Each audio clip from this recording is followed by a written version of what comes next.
You ready? Sure. All right, guys, we're back. I told you I'd be back with more coverage. I've been slacking for the last 6 months, but we're back with Buds Aplenty. I got Cameron. Cameron Humphreys. Thank you. Because I only know you as Normac or right. It's about the 10 other tags you use. Sure. The people in the Smash community, it's hard. There's a lot of people I only know their tags, and I'm just like, when I'm in social situations, just like try to, what's up, dude? Yeah. But kudos to you, got it right. Yes. Shout out to Facebook for helping me with that one. So, this is kind of a special episode because this is as you told me on the way into the arcade, we're at Boss Battle Arcades, and this is your last day in Indiana for the time being. It is, yeah. I'm about to move to Denver. Okay. I'm leaving a week from today. I'm spending the last week with my family who's all in Cincinnati. And so, yeah, my last day in Indiana. Wow. So it's glad to be here for it. Yeah, it's crazy to be like. It's hard to come to grips with like someone that's been, you've been prominent in the Smash scene ever since Indie Smash for like growth, pretty much. Yeah, more or less. I was more like with Purdue when I started. Right. But the last like going on 6 years probably. I've been it's been like I'd say my main hobby. Right. That's how I'd put it. At some points, my job. But yeah, I started at Purdue in my freshman year. Like I basically got to college and I'd like heard of L canceling, wave dashing, all that like technical stuff. I'd heard about that when I was like the summer after high school, before college. Right. But I never really like messed with it too much. I had a friend who was like really big into it, and then like in college, I had a tiny little CRT in my room because like I couldn't afford like any like nice TV. Even like at the time, they were cheap, but just get like a $2 TV from Goodwill or something, and then hook up like my PlayStation 2 or like my PlayStation 3 with component cables instead of an HDMI. I played a lot of PS3 on this CRT TV. I just like sit in my dorm and like practice tech skill. I hung a little like poster on my door. It said, "If you can beat me in Super Smash Bros. Melee, I'd give you $5." You had a poster that said on my door, yeah. So on like the outside? Yeah, so like on my dorm room door, yeah. So like people in the dorm would like see that and be like, "Hey, let's fight." I think I played like 2 or 3 people. Oh, really? But it was like I didn't want to bet. I was just like, I just want people to play with. It's like if you beat me, I'll give you $5. Right. And I beat everyone I played, but it was just like college kids. And I'm like, so I got so full of myself, right? I was like, oh my god, I'm so good at this game. I think that's how everyone is. I mean, like I remember going to my first journey and thinking, all right, here we go. Let's go, And luckily there was only like 12 people, so I still finished like top 5. Nice. But like it was still like kind of eye-opening to be like 4-stock for the first time, because most of the time you're not 4-stocked amongst your peers. Yeah, especially if you're the best in your peers. Definitely not. And that's exactly what happened to me. So I heard about a friend of mine like knew I played or whatever. He was like a friend of my roommates. And he was like, "Hey, they're having this tournament down in the Tarkington basement." And I'm like, "Okay, I'll go make some easy money." Like, is that where they still hold bot-me's? They have like a weekly there now, but it's like not for money. The bot-me's are the last couple have been like in, I don't remember the name of the building. I think in the Stewart Center. Yeah. Say. Okay. Yeah. Like they actually like renting out space from Purdue now. So it started out like, well, I don't know the bot-me's, but like they started out like having monthlies just in like Kanekitsune's apartment, Anthony. Yeah. It was just like in his apartment, you have like 6 people, and it was like Kanekitsune, Lance in the Pants, Little England, and like a couple other people and me.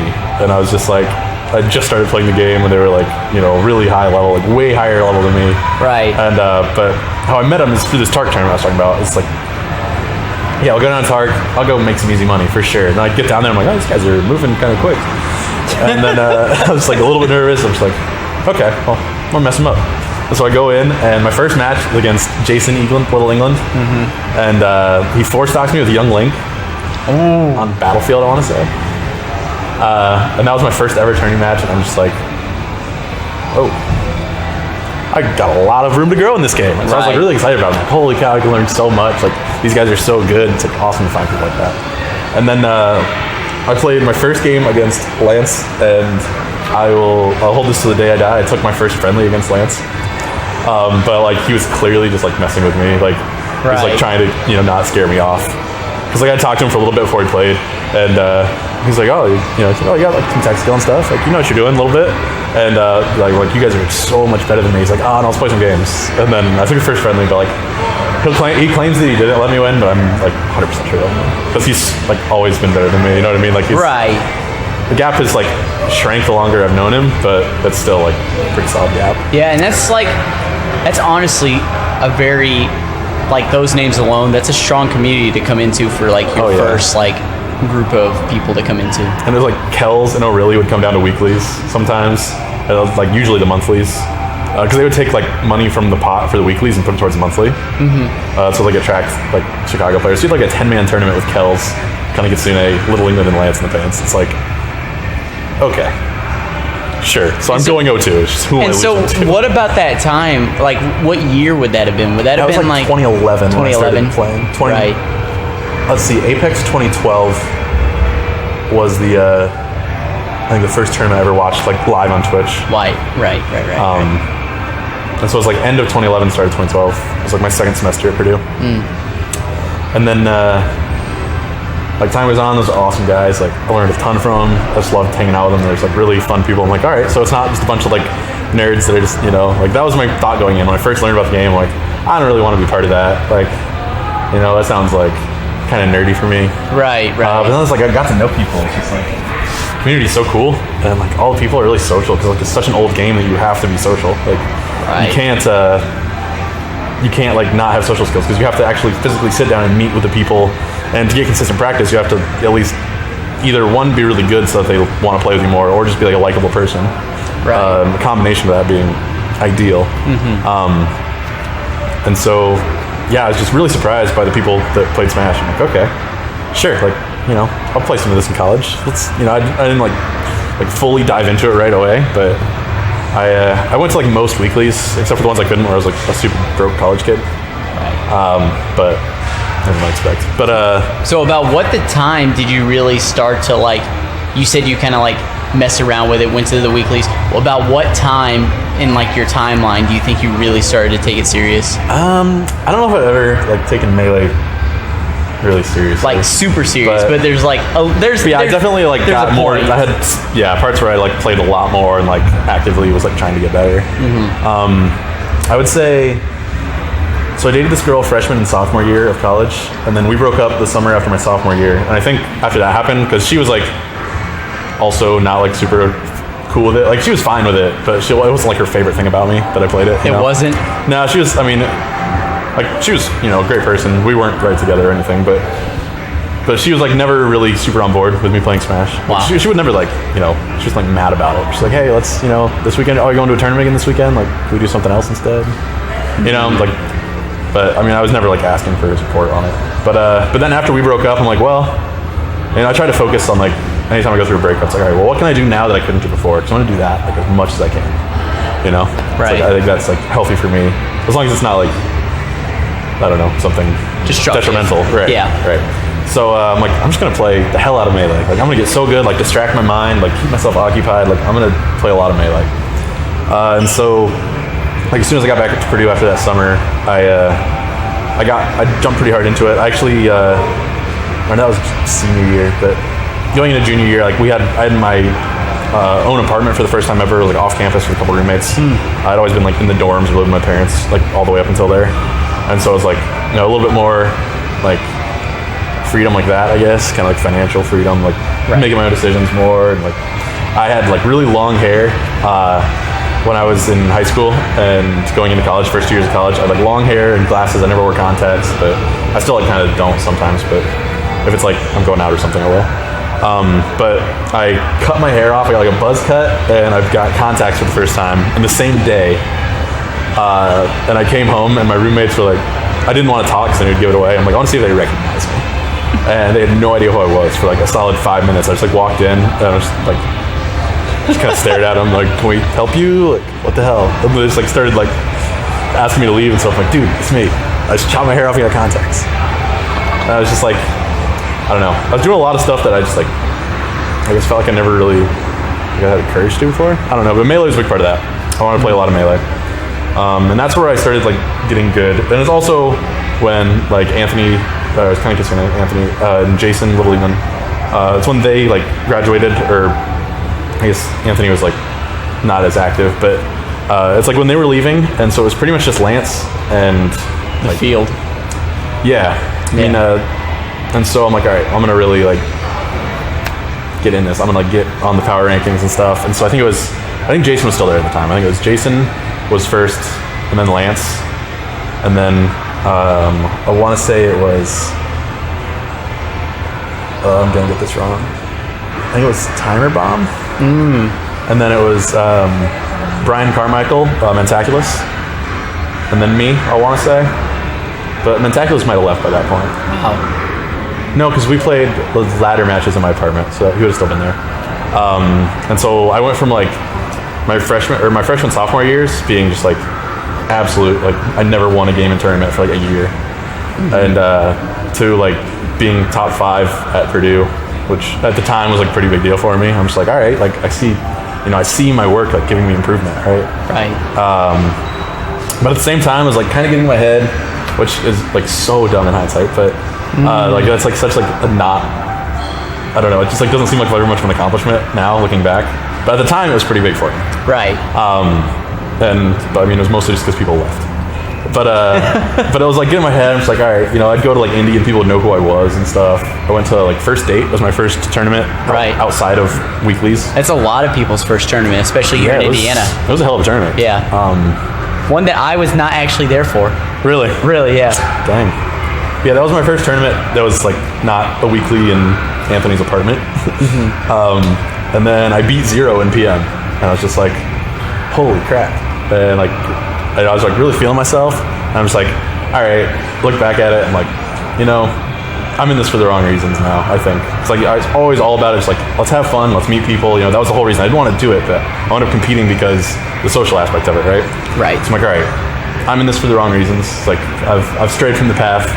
And so that's why I started entering as different tags at every tournament. It's because I don't want to play Melee for recognition. Right. I don't it kind of forces me to like, I go somewhere and someone's like, oh, I don't think I've heard of you. What's your tag? I'm just like, I don't know. I've got a couple. Like, what do you? Probably Normac, but I wasn't good when I used that tag. And so I don't know. That's like kind of my way of like forcing myself to stay on what I think is the right path for me. Wow, I never realized why you did that.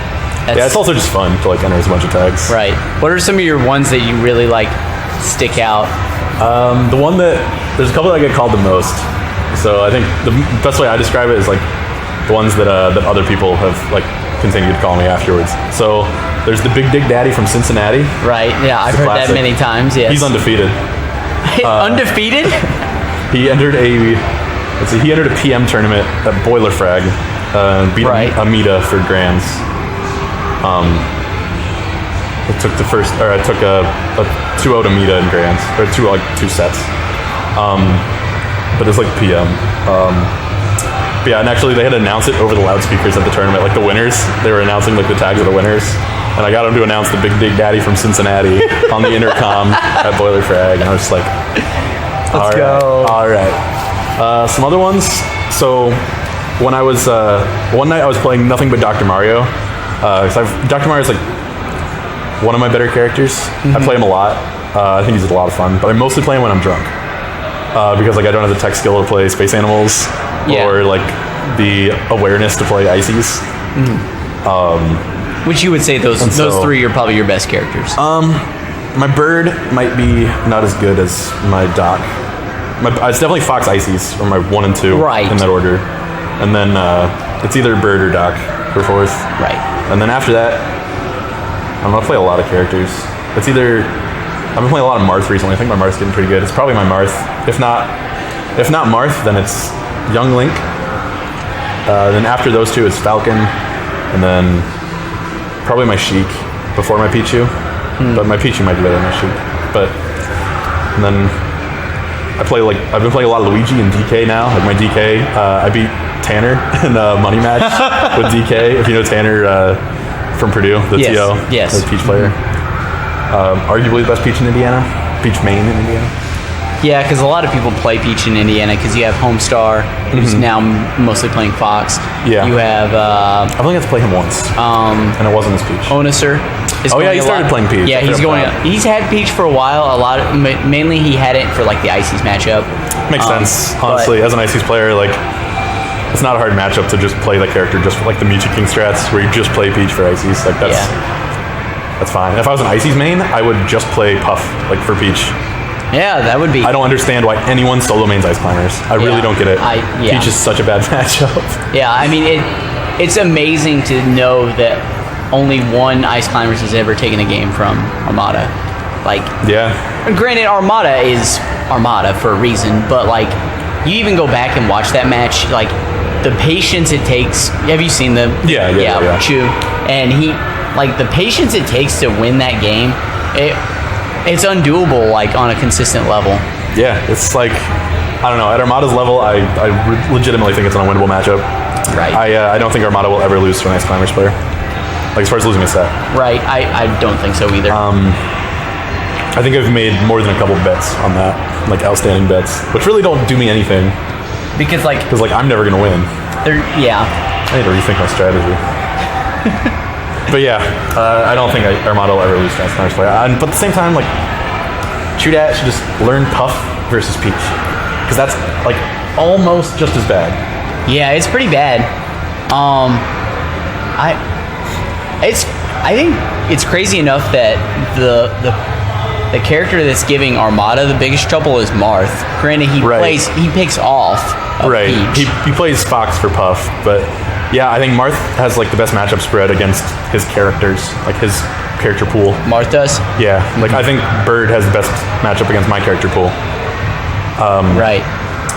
Like, yeah, between Fox and Ices basically, and Doc.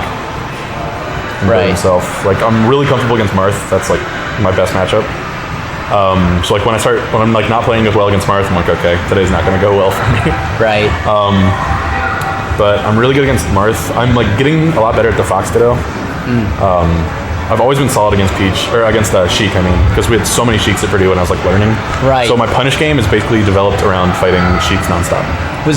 Who did Timer Bomb play? Did he play? He played Marth. He played Marth. And so okay. he gave me a lot of trouble, and then why I'm so comfortable against Marth. So like it's the first matchup where I ever really sat down, theory crafted, and like thought about it, and like really like analyzed sets, and was like, okay, I'm not gonna use the Timer Bomb again. Now, how do you go about doing something like that, like analyzing a set, like analyzing like the matchup? Because that's like something that I need to do personally, and a lot of Sure. people at home need to do as well as players.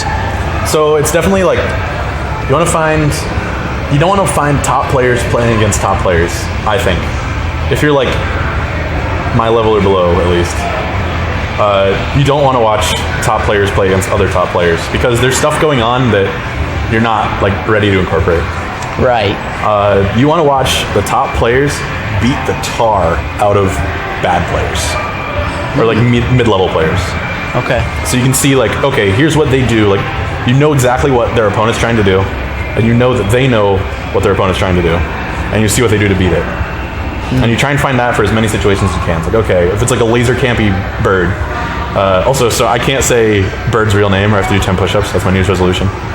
Really? So I'm only gonna say Bird. Okay. Say like it's like a really campy Bird is shooting a ton of lasers. You want to find someone who plays your character, like as similar to your playstyle as possible. But like one of the top players, like one of the ones you want to play like. Even if it's not your playstyle, someone you want to like emulate. You want to play more like. And there's a lot of good things to pull from all the top players. Oh, for sure. They have so much recorded. Like they go to any random tournament and like all of their matches go on stream. You know. Right. So there's a lot of footage of top players beating up bad players. Like there's a ton of it. So you want to find that, and then you just kind of watch as much of it as you can. I mean, the more you watch, like the better. And you really got to think about. Like I used to always watch Melee for entertainment. Which I think is great. I'd rather watch, if I could only ever watch Melee or play Melee, I would choose to watch Melee. I think it's a spectator sport, like through and through. Right. But I used to always just watch for entertainment, and I still do a lot, but I think it's important to like really actively watch it. So like try and make reads while you're watching it. So you see, like tech chase situations or something like that, like try and like predict and just like think about, like, mentally react. You don't have to like do anything, but just like really pay attention to it and try and like put yourself in that situation. Right. And then at the same time, think about not only the choices that the players make, but why they made those choices. There's a lot of like conditioning going on where they've been choosing this certain option or this certain string of options in a certain situation, and then they want so like basically they are teaching their enemy to predict that, and then they can counter it really hard once the enemy bites on it. Right. So say it's like, if you're in a corner and a sheik is down throwing you, and you always go to the edge, right? And so once the sheik starts reading that, and they're gonna like charge an up smash or something, or a down smash, I guess, to get you off stage. Right. Then you tech in place, so you're like between her and the ledge, or she's between you and the ledge, and you can like shield or whatever, and get her off stage, get like a really strong punish off of it. It's something like once you convince them that that they're comfortable making that read, then you can punish them for making that read. Stuff like that. There's like a lot of conditioning, that kind of stuff going on at higher levels, and that's like all that's going on at the top level. Like it's like every decision is a result of a conditioned thing. See, and I think that like people forget so much that they're playing a game. They forget like it's also like a dance. Like you're playing with another person as well. Yeah, it's definitely not a one-player game. Right. In like any situation, unless you're getting wobbled. True. But the real key to beating ice climbers, like you can hear whatever, the real key is mental game. Is when you're getting wobbled, don't get frustrated. That is like a 30-second period where your mind is less occupied than your opponent's. Take some deep breaths, think about neutral, think about, what kind of stuff you can exploit, replay the earlier parts of the game in your head, really like analyze your opponent while you're getting wobbled. It's time that's in your advantage. Right. That's a big part of why Ices players don't want to wobble any longer than they have to. At least that's how I see it. And if someone's getting tilted and is like shaking the controller and like sighing heavily, like I'll wobble them to 300%. Sure. Get them as tilted as possible. Right. But for the most part, like good players aren't going to get like upset by it. And a lot of people see that as like bad manners, but I definitely think like it is that, and it is for sure. But it's effective. But yeah, it's definitely like a part of how like the human mentality works. It's putting people on tilt is a real thing and is a viable strategy in competitive nature. Absolutely. Get people. It's like the same in any like physical sport.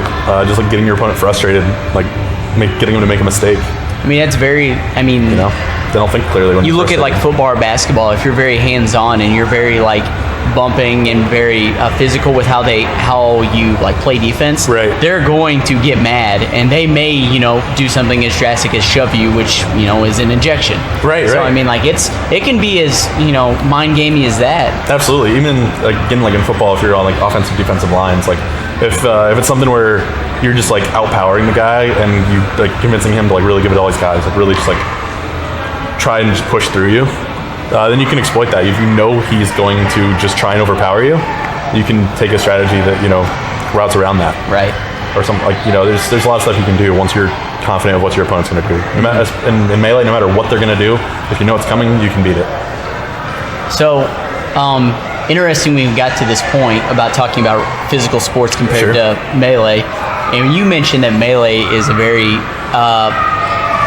is more entertainment. For me personally. For you personally, how do you relate that to those at home who have never watched an esport or even Melee? Sure. To like conventional sports. Yeah, absolutely. So this is something I would talk with my dad about a lot. He is fairly interested in it. Like he knows a lot about it. I don't think he's ever really like watched streams or anything, but like he knows it's like one of my hobbies, and he's always like, so what makes you better than someone else at this game? I don't get it. I'm just like, okay. So what I tell him is, for me, it's a spectator sport. So it's like, do you know how to play football? You like watching football on TV. I'm sure you watch a lot more football than you play football, And even you can make the argument like, oh, I'm like kind of old now, I don't want to get injured and stuff. But like, even like in college, I'm sure you watched more football than went out and played football. It's just something that's fun to watch. Yeah. I mean, you kind of have to know what's going on for it to be fun, but it's something that's just fun to watch. It's it's a spectacle. So that's how I feel about Melee. It's like I understand the game well enough to see what's happening for the most part. I mean, obviously there's going to be some stuff that's over my head, but I just honestly enjoy watching it. There's no stress involved. Like I used to get really stressed out at tournaments, and I'm not that bad about it anymore. Honestly, I think my mentality's been like my biggest improvement recently. But it's just like there's no like stress on you whatsoever if you're just watching it. You can like I had a blast at Full Bloom. I went and I didn't compete. I didn't compete because I thought I was going to be in Denver by now. Right. And so I didn't want to like, pay the $50 registration and then have to back out. But I went, I like, played some games. I even played some money matches with people. Just like hung out with people. I got to meet a bunch of people I was there between it and the after party and like, the whole thing. And I enjoyed the hell out of that tournament. I enjoyed that like way more than any like other big tournament I've been to, just because I didn't have to do anything the entire time I was there. Right. And I feel like I'm always a little bit stressed out at Melee tournaments, just because I have to like follow a schedule. Like I couldn't, sometimes you can't even like go get food when you want to do it because you have to play a match. So it's like, to me, I enjoy the like being around it and just like spectating. And all the that. atmosphere. I just really enjoy it. Yeah. Because I did the same thing last year. I observed Full Bloom too. Okay. And did commentary. And I had a blast, getting to hang out. I did some journalism work and interviewed some top players. And it was just awesome just to be able to just enjoy it on my terms instead of just like being, no offense to any TOs, myself included, but it's like being jerked around by the TO, be like, here, be here. You're DQ'd for not being here. And it's like, I can't enjoy this on my terms. Exactly. And then like if you have a bad loss or something, like the rest of the night, it's just like, I don't know if the rest of the night's shot, but you're in like a worse mentality, at least me personally. I guess I'm pretty good at controlling like my mentality, but like you're never going to be quite as happy as if you wouldn't have lost that, at least for like the next couple hours. I also think stuff like that, you're just like, I don't know. I think another thing that makes Melee so interesting and easy, in my opinion, to watch is because it's so simple compared to a lot of other fighting games. Yeah. A fighting game is simple because you have a health bar, like a traditional fighter. Sure. This one, you die if you fall off. I mean, that's really all there is to it. Yeah, and you have lives. You gotta stay inside the rectangle. And lives make so much sense for people because that harkens back to like the 80s like games like the original Mario, where you would die and you would have like so many lives left. Right. Yeah, no, I definitely think it is like easy to watch, but at the same time it's really fast paced, and so it keeps your attention.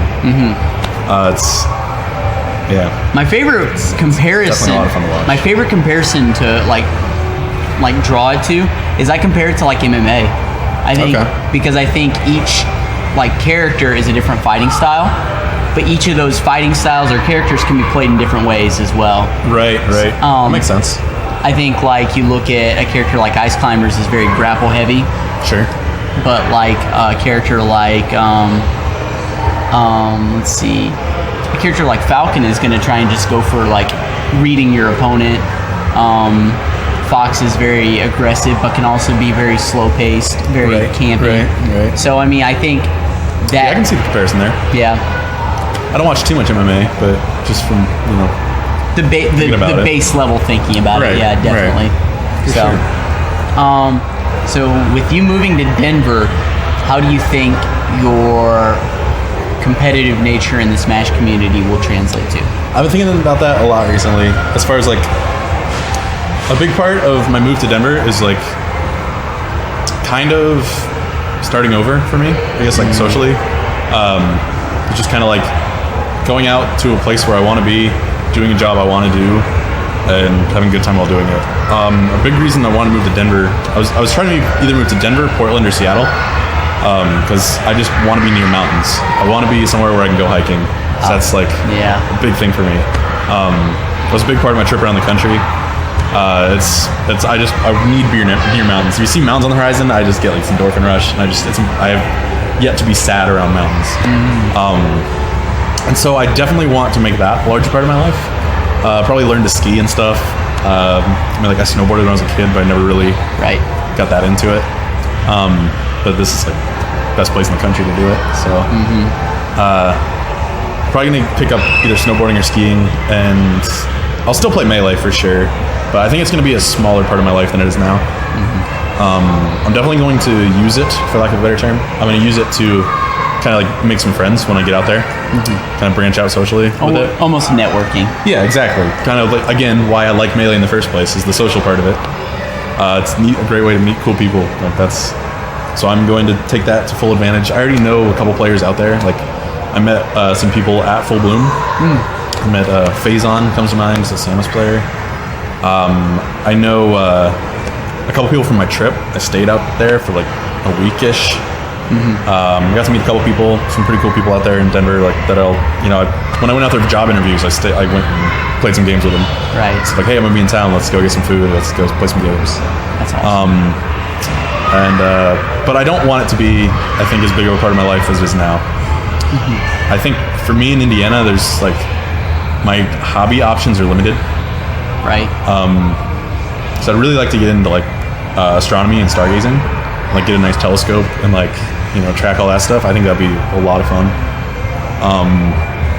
And so there's like not a ton of that in Indiana. I mean, there's like dark sky societies. There's a place where they outlaw light pollution certain hours, so it's like you get a really clear view of the night sky. But it's nothing like hiking up into the Rockies, like 14,000 feet of elevation. It's you can't compare. And so I'm hoping to get in more into that, but I'll definitely still play Melee. I don't know how often I'll compete, but I'll definitely still be like an active part of the scene. Right. One last question with Melee before we kind of move on into a topic that you kind of hinted at. Sure. We are about the same age, about 24, 25. Yeah, just turned 24 last month. Okay, so I'm older. Wow. Okay. Didn't know. So the thing that I wanted to ask is how, most of the time you think of like the competitive gamers, you mostly think of like that 20 age. You don't think of us, sure. Once you get to a certain age, you think of us as the old guys. Yeah. At what point do you think is too old for Melee to put in a lack of terms? Or how old? Like when's the retirement age? When's the retirement age? Because I know like you've got a lot of people. Yeah, it's something that you don't think of because you think of the retirement age in sports is like 40. Yeah. In basketball, in football, it's more 35. But yeah, when is it? I've joked around that like as soon as this controller that I have right now breaks, that I'm just not gonna buy another one. I'll just be done. But it's starting to break, so. Oh no! I don't know. Oh no! Basically, like my R button goes straight down with no resistance. Like there's no click whatsoever. Neither's mine. But my controller's also 15 years old. Yeah, mine's like a black Smash 4 controller, so it's like it's at most that old. However old that makes it, those have only been out for however long, like 2 or 3 years. Yeah, so it's not 15 years old, Yeah, mine was with my original GameCube I got. Okay. My previous controller was my when I was a kid controller, Yep, it was. Like the when I first ever played Smash, 2002, whenever it was. But yeah, I don't know. I think I'll never play Melee like once I get married. Who knows when that'll be? Because you see a lot of people still do that. Yeah, it's like not near as relevant, but like prevalent. But you think of like this is an older school name, but like one that I know, Viper Boy from Illinois. I mean, he's been married for quite a while. Just had his first kid, but still like is active in Smash like forums, especially on Facebook. Yeah, more power to him. Yeah. Scar is married. Mango has a kid, but that's like his job, so. Yeah. It's a little different. Yeah. It's never going to be like my main source of income. Right. I never want it to be my main source of income. I was talking to STJ about this at Full Bloom. It was like, the easiest way to start hating a hobby is to make it a job. And so he's talking about how he's like it's awesome that he can, live off of playing Melee. But it's not like what he wants to do for very long. Like he's looking for other stuff. Wow. And so I totally adhere to that mantra. As far as just, I never want Melee to be my prime source of income. It's kind of... I'd look at the game so much different if I was forced to practice, forced to analyze data, tape. Yeah, I don't think I'd enjoy it as much. It's scary to think that like even the top players that are doing it for a living don't want to do it for a living. But I mean, I don't know how many of them that's true for, and I think STJ is fine with the situation, but just like long term, you know what I mean? Yeah, and I don't want to put words in his mouth. Right. But I also think that like I can honestly see a lot of people like going from that full-time smasher to back where they used to be before it was big. Sure. Trying to like still maybe stay sponsored like Ken is.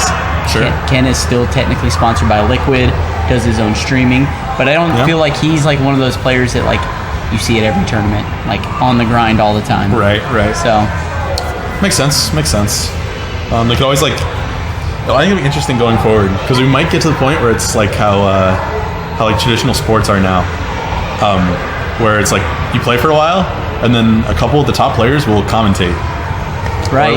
or like do journalism, or do like athletic training, or coach, or like still be involved without being like directly competing. And you can honestly see like I think we'll see some of that. That was kind of prevalent. I thought that was going to be sooner than expected whenever Mango started commentating at SmashCon, Super SmashCon. Yeah. He did the TriCast with Scar and Toph, and it's like, is this what Mango's going to be forever? Could this be like the end of the kid and going to like commentary? Which, he's a great commentator in his own right. Absolutely. But it also points with them being.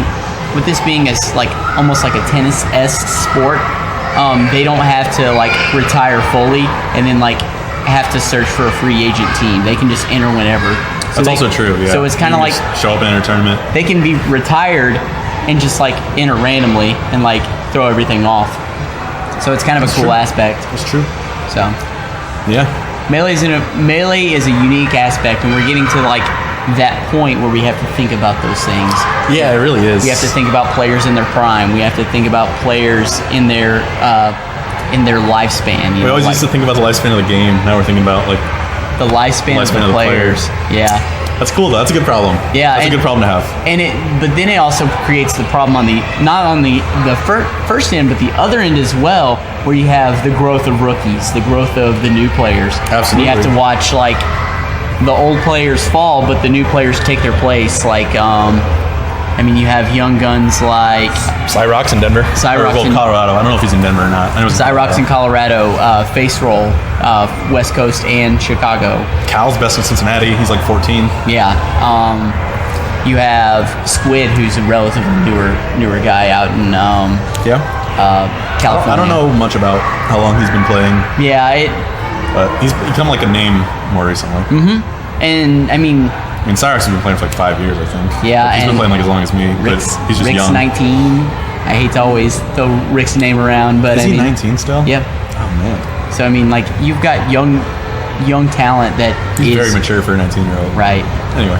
That you've got a lot of like that young talent who's rising as well. That's always the threat to take names. Oh my gosh, yeah, I think that's not going anywhere. Yeah, and it creates more healthy opportunities for like the game, even if the top falls, the bottom will rise. Right, it kind of goes back to what you're saying as far as like, if someone's 30 and they're playing Smash, it seems like they're like the old person. But like, if the entire community ages, like together, and it's like everyone playing Smash is like the same, is like upper 20s, early 30s, like.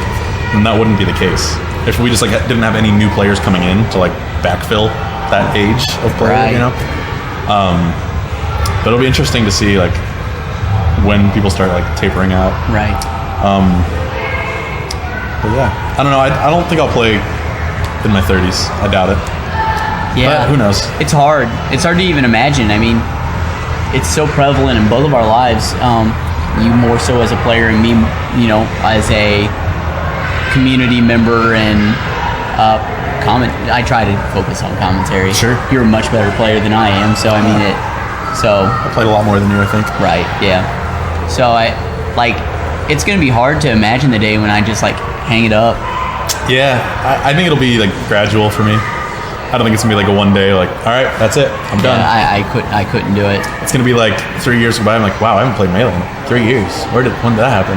Yeah. It's going to be like, I'm not even going to know it when it happens. It's horrifying to even think about, because like I spend so much like I spend time on like the finding out about matchups and research, and that time isn't wasted. Like when you stop playing, it's not like, I don't know. I find like a weird analogy for this, but like that time isn't wasted. Like everything you learned and all the time you spent doing it, like that's not you're just like flushing down the drain when you stop playing.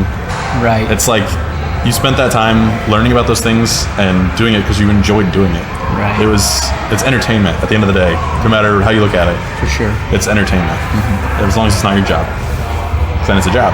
But so like it's not like you wasted that time.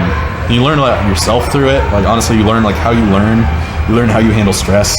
You learn just how you interact with people in a competitive environment. Mm-hmm. You at the same time get a good outlet for competitivity. Like I know for me personally, I was a really competitive person until I found Melee, and it's kind of an outlet for me where it's like I'm not as like, I don't know, competitive in other aspects of my life because I've got like Melee's like, if I want to just like beat somebody at something, or if I want to just compete, be competitive. That's like my outlet for it.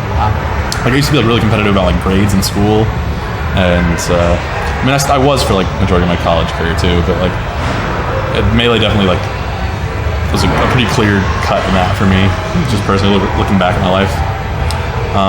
So like, yeah, it's like just because you used to play it all the time and now you don't, you like spent so much time just even learning about it, and it's like information you learned that you never use, like it's not wasted, So we'll take a breather from melee. Sure. And let's talk about your road trip that you did. Yeah. You touched on it a little bit a few minutes ago, but let's hear about like what all you saw and how that maybe changed like your perspective on life. Oh my God, yeah, it changed so much for me. So I graduated Purdue 2015, worked at this job for about 14 months, and I was just like below me to, I don't want to get too high on my horse, but it was just like I wasn't using like what I learned in school. I was barely using my degree. Like I could have got it with like an associate's degree. I could have had the same job. I was, it's just I just wasn't living up to my potential as I saw it. And it was like an easy job. I was good at it. Like I got, promoted and stuff quickly. They're trying to get me into management, and I was just like, I really don't want to go into management. I just want to be an engineer for a couple of years. Like I want to be like a technical guy. I want to learn the punish game, not the neutral game. But I basically said, I got this job offer out in Denver doing circuit design, which is like my dream job going into college and my dream job coming out of college. I got a job offer in Denver, and I was like trying to plan out like, all right, when can I come out and like see the facility? Because at that point I'd never been to Denver. It was in Lafayette, Colorado, which is like a suburb of Denver. But I'd never been to Lafayette, Colorado. Yeah. So I moved from Hamilton County, Ohio to Hamilton County, Indiana.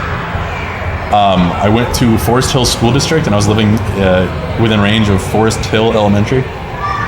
And I was 1 block away from Cameron Street when I lived in Fishers. And I was just like, holy cow, there's a lot of like parallel going on. And so that was like, there was like one place I lived in between that, and now it's like there's one place I've lived in between Lafayette and moving out to Lafayette. But I was all ready to move. I just wanted to go out there and like see the facility and meet some people before like making a final decision. So I like had my 2-week notice typed up, like ready to go, give it to my boss, like, let's get the hell out of the Midwest. I cannot stay in the Midwest. Just because like I was talking about earlier, my hobbies and stuff. Right. And so I was all set to go. I had already picked out an apartment. I picked out a roommate, a guy I went to high school with, a really good friend of mine, Hayden. We were like all ready to go. And then they called me up and they said, hey, it was like a month after I got the offer. They're like, hey, so our CEO just resigned out of the blue, and we really can't afford to take the risk of hiring new people right now.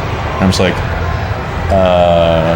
so it was like that day I was going to go into work. I just talked to a couple of my coworkers. I'm like, that I was like close with. I'm like, yeah, today's the day.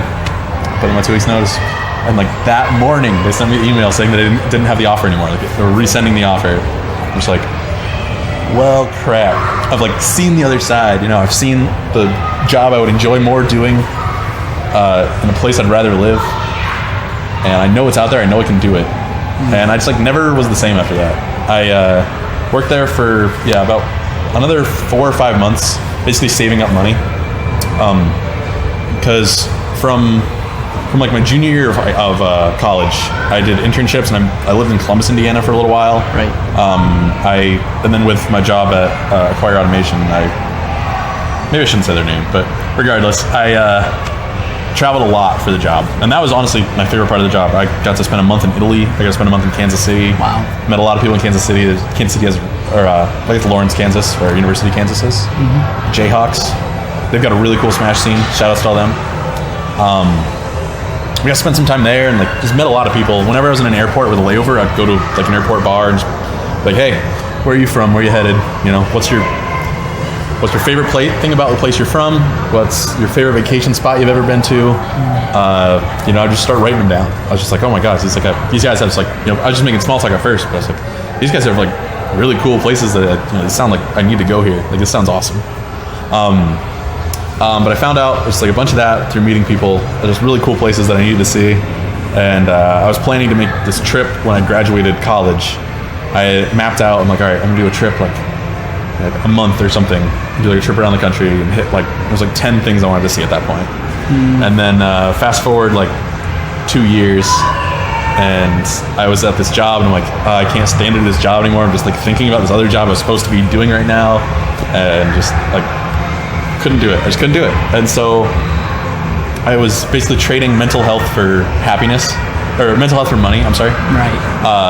And I volunteered at the Lafayette Crisis Center in I was in college. Basically, it's like an annex with suicide hotlines, like overflow calls. Yeah. And local people and stuff. And like, I learned a lot about like mental health through that. And like, I saw some signs myself where I'm just like, I'm not heading in a good direction. Like, my days at this company are numbered one way or another. Like, I'm not gonna be able to do this long term. On top of that, I'm like pretty comfortable with like my resume and stuff. And so I left that company. I gave them a month's notice, and they said they'd have a job for me when I got back, but I knew I didn't want to take that job. And so left the company, finally decided I'm going to do this trip. I saved up all the money that I needed to do. I spent most of my time at work like planning out like the routes, and I was looking up times between cities with and without traffic. And I just pulled the trigger on it. I had this one crystallizing moment at work with a coworker of mine, Andrew, and I was just like, there's no outcome that I will regret if I quit and take this trip. Like I can move back into my parents and work at a fast food place for like 6 months finding a job. Like that's fine. That's way better than not doing this trip. Yeah. Like I was totally okay with the worst case scenario. I was thinking like, all right, well, if I get like all the way up to the West Coast and then I total my car and then get it repaired and then total it again and like don't have the money to do it again and then fly back, like I was okay taking that risk. I was like perfectly fine with it. I thought out any situation I could. So I pulled the trigger. That being said, I started to actually get to the meat of the trip. I started with my college roommate, Ryan Edelman, and he went with me for the first 3 weeks. He got like 3 weeks off work. And so we went from Indianapolis to stopped at Purdue for Fiesta Burritos, which is like the best restaurant on the planet. Fiesta Burritos? Fiesta is the name of it. In West Lafayette, Indiana. Okay. Got a mental note that. 10 out of 10 restaurant. Mental note that. You want to get pork barbacoa burrito, enchilada style, with the hot sauce. It's not that hot, but they call it the hot. Other than that, it's up to you. But that's like, if you don't get that, I don't care what you think of it. So like, you have to get that, and you can get like, whatever beans you want, whatever salsa stuff, whatever. But if you don't get that much, then your opinion's invalid. Unless it's good, and then it's very valid. Okay. But good start. But yeah, that's going to be my first stop on the way out of town again. But that was my first stop on the way out of town for this trip. Got burritos, and then we made it to Chicago. I stayed with the Stroms, Tanner, again, the TO at Purdue. Right. I stayed with him and Lance and Kyle Banaszak. We're, and then I think a couple others. We're up in town for a tournament, and so Tanner was housing them for the tournament. And so he was nice enough to house us while we were just like passing through. And it was a cool way to kick off my trip. It was like, all right, a city I'm somewhat familiar with, people that I'm really familiar with. It was a pretty cool send-off. Just kind of like messed around downtown, saw a bunch of stuff. Basically got from Chicago to over to, let's see, what was our next stop? Minnesota, Minneapolis, Minnesota. Stayed with a friend of Ryan's, the guy I was going with. Stayed with him there for a while. Saw Minnehaha Falls, which is like this awesome waterfall right in the middle of downtown.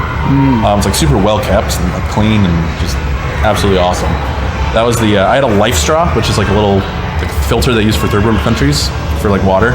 It just like kills or gets rid of 99 point whatever percent. Called a Life Straw? Life Straw. Wow. Yeah. Shout out to Life Straw. They're doing good work. But I got one for my trip. I figured I'd be hiking. It's easier to carry that than to carry water.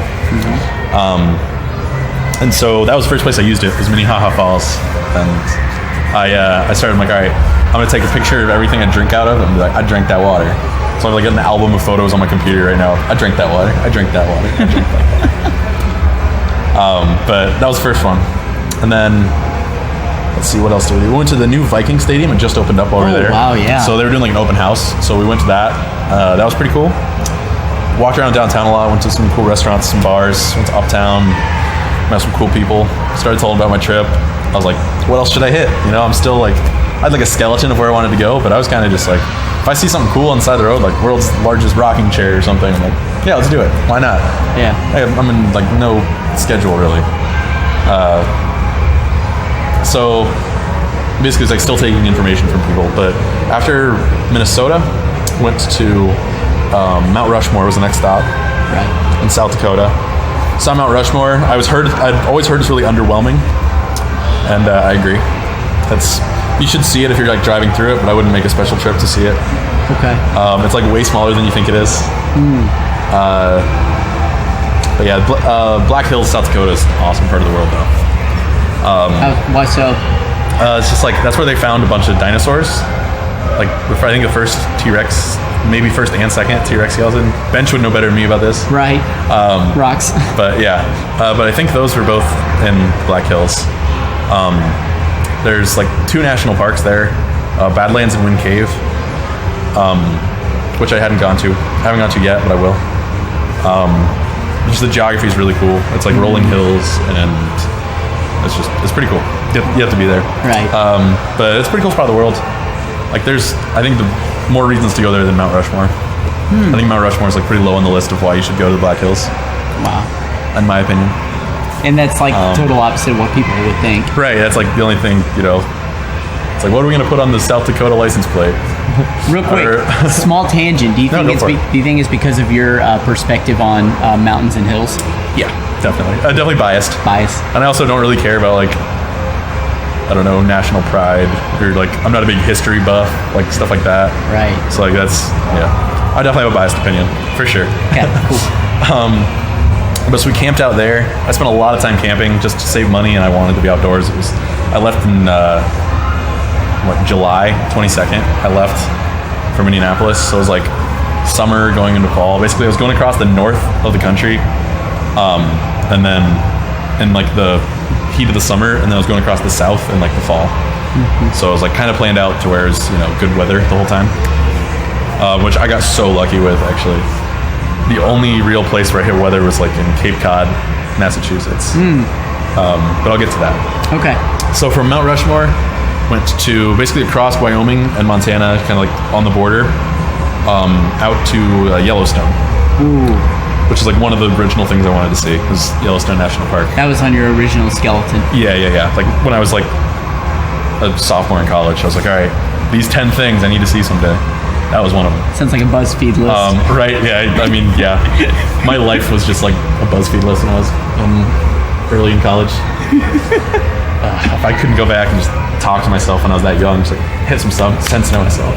I see the world so differently now than I did when I was that age.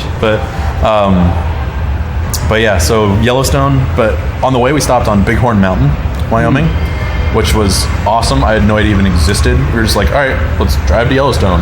And we're like, we're going up for a long ass time, just up this mountain.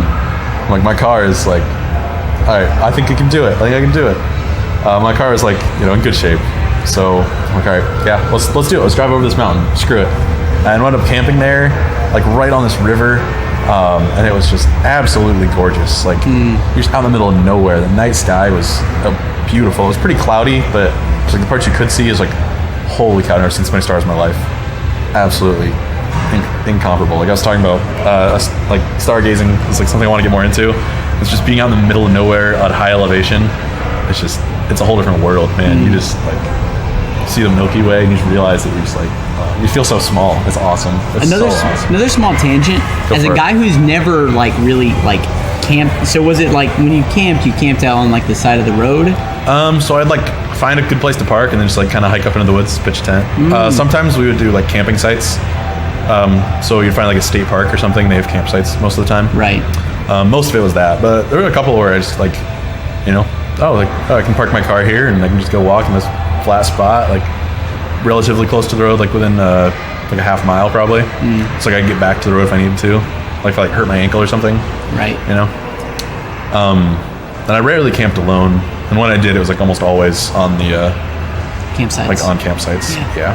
Because my big question to that is like the safety aspect. Right. Yeah. Right. So, exactly.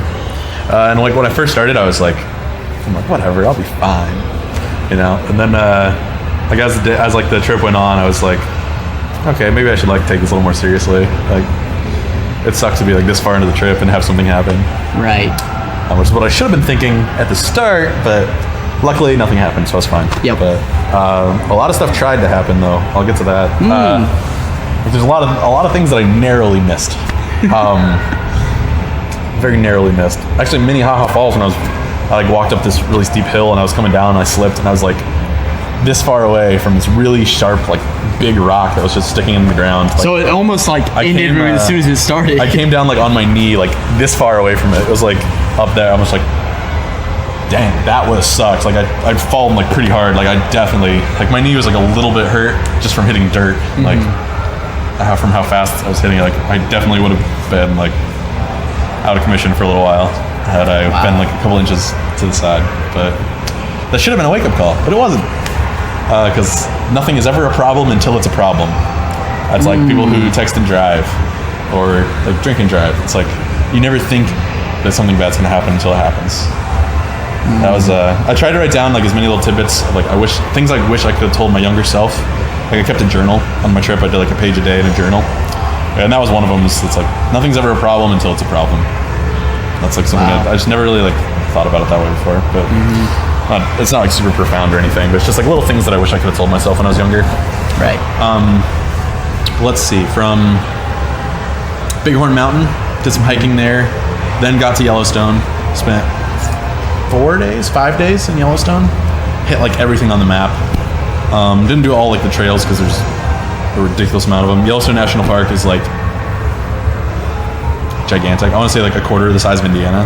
Like it's just like. I'm probably exaggerating, but it's giant.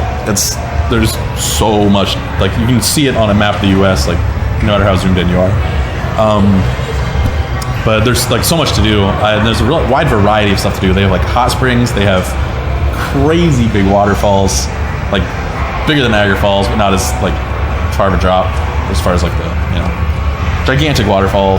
Tower Falls took my breath away. I just saw it. I was like, I have no idea this existed. Like I know what to expect, but this wasn't it.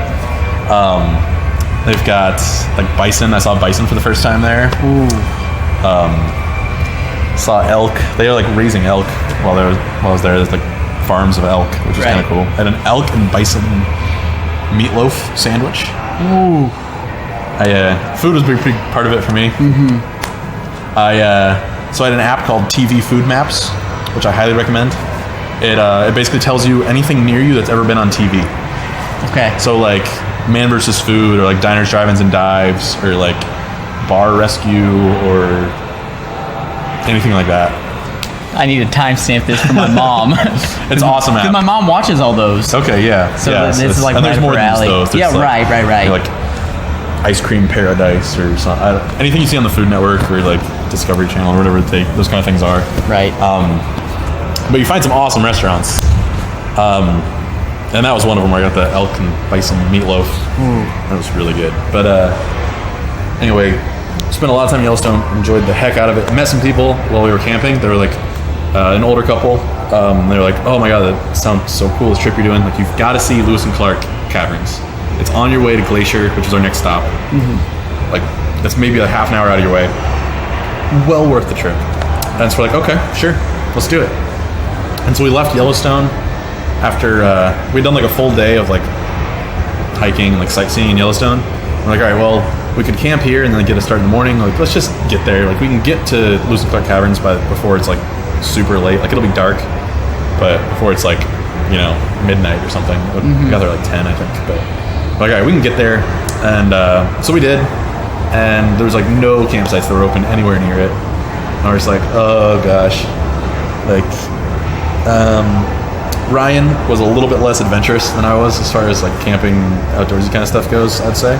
Not to his fault, honestly, to his credit, he probably saved us from some hairy situations. But I was like, you know, this campsite's full, but like, there's definitely like room for us to pitch a tent like in between these campsites. No one would even notice. And he's like, let me look up how big of a fine that is. And like, it was like $250 or something. I was like, all right, yeah, let's not do that. Yeah. And so I was like, if I was alone, I would have done it. You know? And I don't know if I got caught or not, but I definitely would have done it. But then we went from, but basically, yeah, we got there and we wound up just sleeping in the car at a rest stop. We're just like, you know what? Screw it. We're just gonna sleep in the car. And we had all of our stuff in the car, so there's like no room. Like you can put the seat down like most of the way if you like organize it just right, and then you'd have to like change it, like take stuff out and rearrange it to drive again. It was a bad situation. That's like the worst night of sleep I got in the entire trip, for sure. But the next day I woke up, went to Lewis and Clark Caverns in Montana, and there we met this awesome tour guide, and we did like a guided tour through this cave system. It's like you go underground and you have to like be quiet because of the bats and stuff. And it's just absolutely gorgeous, like the formations and stuff. You go like, I think it was like 800 feet decline in elevation, and you come out a different spot. But it's like in a mountain. You're like this cave inside of like a mountain. You like hike up to it and then like hike down through it, come out like the bottom of the mountain. It was really, really cool. And our tour guide was absolutely hilarious. Anna from Montana. Kind of like the Big Dick Daddy from Cincinnati. maybe, but a little less vulgar. right. So, but yeah. Also, just real quick, when I started talking about Dr. Mario, I wanted to say the other tag that really sticks out to me is I only play Dr. Mario when I'm drunk, and he's the Bacardiologist. So I'm like, all right. I'm like, what's like a good name for like, you know, a doctor? Like cardiologist. And I looked at like Bacardi. I'm like, if I put an ology on the end here. So the Bacardiologist is my Dr. Mario. But anyway, Anna from Montana. And actually that might be my tag when I get out to Denver. I might change my tag just to be that. Oh. So that's like one of the ones I'm more proud of. Anna from Montana. She starts talking about how her and her friends are going out for drinks. And we're just like, oh, well, my friend Ryan had a flight out of Eugene, Oregon, like scheduled for 3 weeks after we left, basically. And we're just like, I couldn't tell if she was inviting us or just talking about it, because we were just like, what do you do around here? Like, I'm sure you live fairly close to this. There's like nothing anywhere near here. It's like, there's like this one bar that like me and all my friends go to. I'm like, I think we're going there tonight. I'm just like, oh, okay. But I was like, I couldn't tell if she was inviting us or not, and we're just like, all right, well, we need to stay on schedule. But like in hindsight, that's like the one thing I wish I would have changed about the trip. It's like, should have gone to that bar land from Montana. But alas, we get to Glacier, and Glacier. When I got to Glacier, that was the coolest part of the trip to date. It was just absolutely amazing. That was the pinnacle. Well, when I got there, it was my favorite part so far. Okay. It wasn't the best part. The best part was literally the halfway point. Like day 45 of a 90-day trip was the best day. But this was still like 2 weeks in. But Glacier, just, oh my gosh, you drive up this road into these mountains. I did a hike along this cliff face of a mountain. Saw a mountain goat like in person, just this wild mountain goat. I got a rock that I took with me, like this just awesome looking rock. It's just like, yay big. Don't tell Ben. And I wanted to show him, but I never got a chance to show him. But it's in my storage locker. But it's just like a bunch of different layers and stuff, and just like it's, oh my god, it's so cool. But so I'm like, all right, I'm just gonna grab a rock from every national park from here on out, which I don't know if it's legal or not, but I didn't wind up doing it. But I got a couple of them, and I usually made sure it was outside of the national parks, like just outside of where just to make sure, just in case.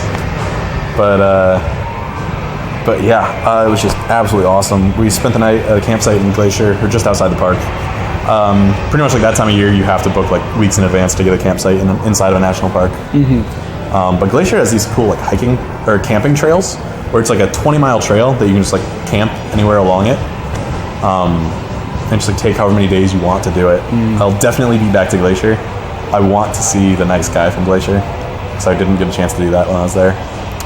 And they have like one of the most highly rated hotels in the country is inside of the national park. Wow. Okay. As far as for like nature-y kind of reasons. Right.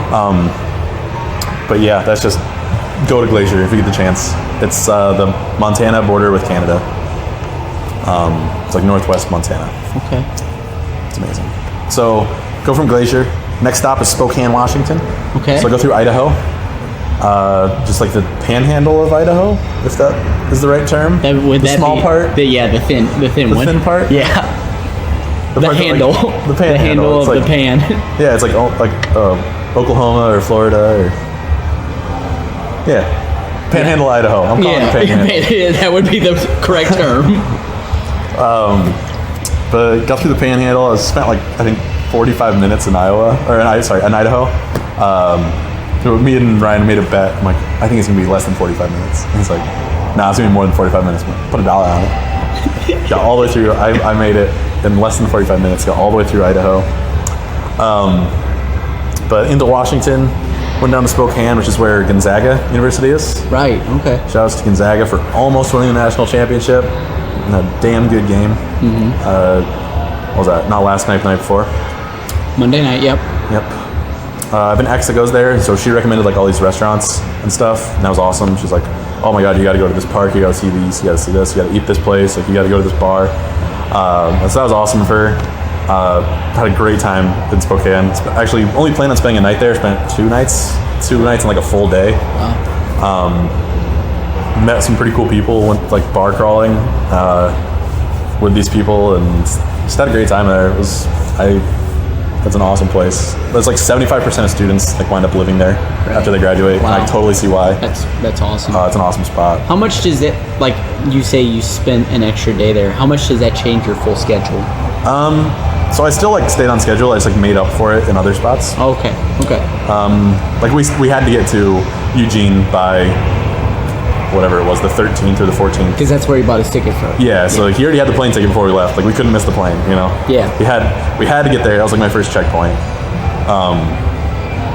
But other than that, like I spent a lot more time in California than I meant to. Well, than I expected to, I guess. It wasn't like I was just like, oh shit, it's Saturday. You know, it was just like I had stuff to do and I met cool people and I just stuck around as long as I could. Let's see, next from Spokane would have been Seattle. Okay. Stayed with Mr. Eric Flick, Mr. Owl, former Purdue student. Wow. Okay. He lives out there with his girlfriend. Showed us around a little bit. Seattle's an awesome spot. Like I was saying, it's one of the like top 3 places to live for me in the country. I loved everything about it. Great seafood. Oh, what's Pike Place? Some sort of fish through the air. Did let's see, didn't do the Space Needle just because I heard it was like overhyped. And I was trying to stay on budget. We were like a little bit over budget at this point. And it wasn't cheap. But I went to like Washington Park, which is like this really cool view of downtown. It's just like up high on the hill, like a good amount away from downtown. And you just like see all of it. It's a really cool view. I was always asking people like, all right, where's a place I can get like a really cool shot of the city? Because I wanted to have like a cool slideshow for like my grandparents and stuff when I got back. Right. Because I knew they were gonna ask for it. I'm like, oh, we need to see pictures. But also it's just kind of cool to have that like for me. Yeah, I was here, like, Portland, went to all these places. Spent a good amount of time in Seattle. Went from Seattle up north to Bellingham, Washington, which is like the last city before Canada. Okay. Or like the last like, I don't know. When you start zooming in on a map, it shows up. Like I'm sure there's some like right on the border that don't, but it's like I think we stayed like 13 miles from the border. Yeah, Bellingham. We just kind of stayed there because we wanted to go to into the Puget Sound to the San Juan Islands, which we did the next day. Took a ferry out to the San Juans, and it's just like this awesome spot. There's like sea lions and stuff. We didn't see any, but there's like sea lions and orcas, and you can like go whale watching out there, and it's like you're just out in the Sound, and it's a really cool spot. It's not very touristy. Like, was that the first time was that like right on the coast? So you saw the Pacific. Was that the first time you saw the Pacific? Yeah, I think it's like actually technically the Puget Sound, but it's like basically like Washington has a peninsula. Yeah. So for the camera, like that, and it's like inside between the peninsula and. So kind of like that bay. Yeah, it's like the bay there, basically. Right. But I mean, it's like saltwater, and it's like you could swim to the Pacific without hitting land. But yeah, that's the first time I'd ever seen the Pacific. Wow. I'd been to San Jose for Genesis 3, but we didn't. We just at the tournament the whole time, which I was pretty salty at the time. But honestly, the only reason I didn't see anything was because I made it to day 2 while I was still in bracket. Oh. Okay. And I was expecting to take all of day 2 and just like go see stuff, and then come back for top 8 with day 3. But so I can't be that mad because I played better than I thought I would. But right. The pros and cons. Yeah, I was fine with it after a little while. But yeah, I went through the Puget Sound. It's not nearly as touristy as it should be because it's beautiful. and it's not that expensive to take a ferry out there. It's like less than $10.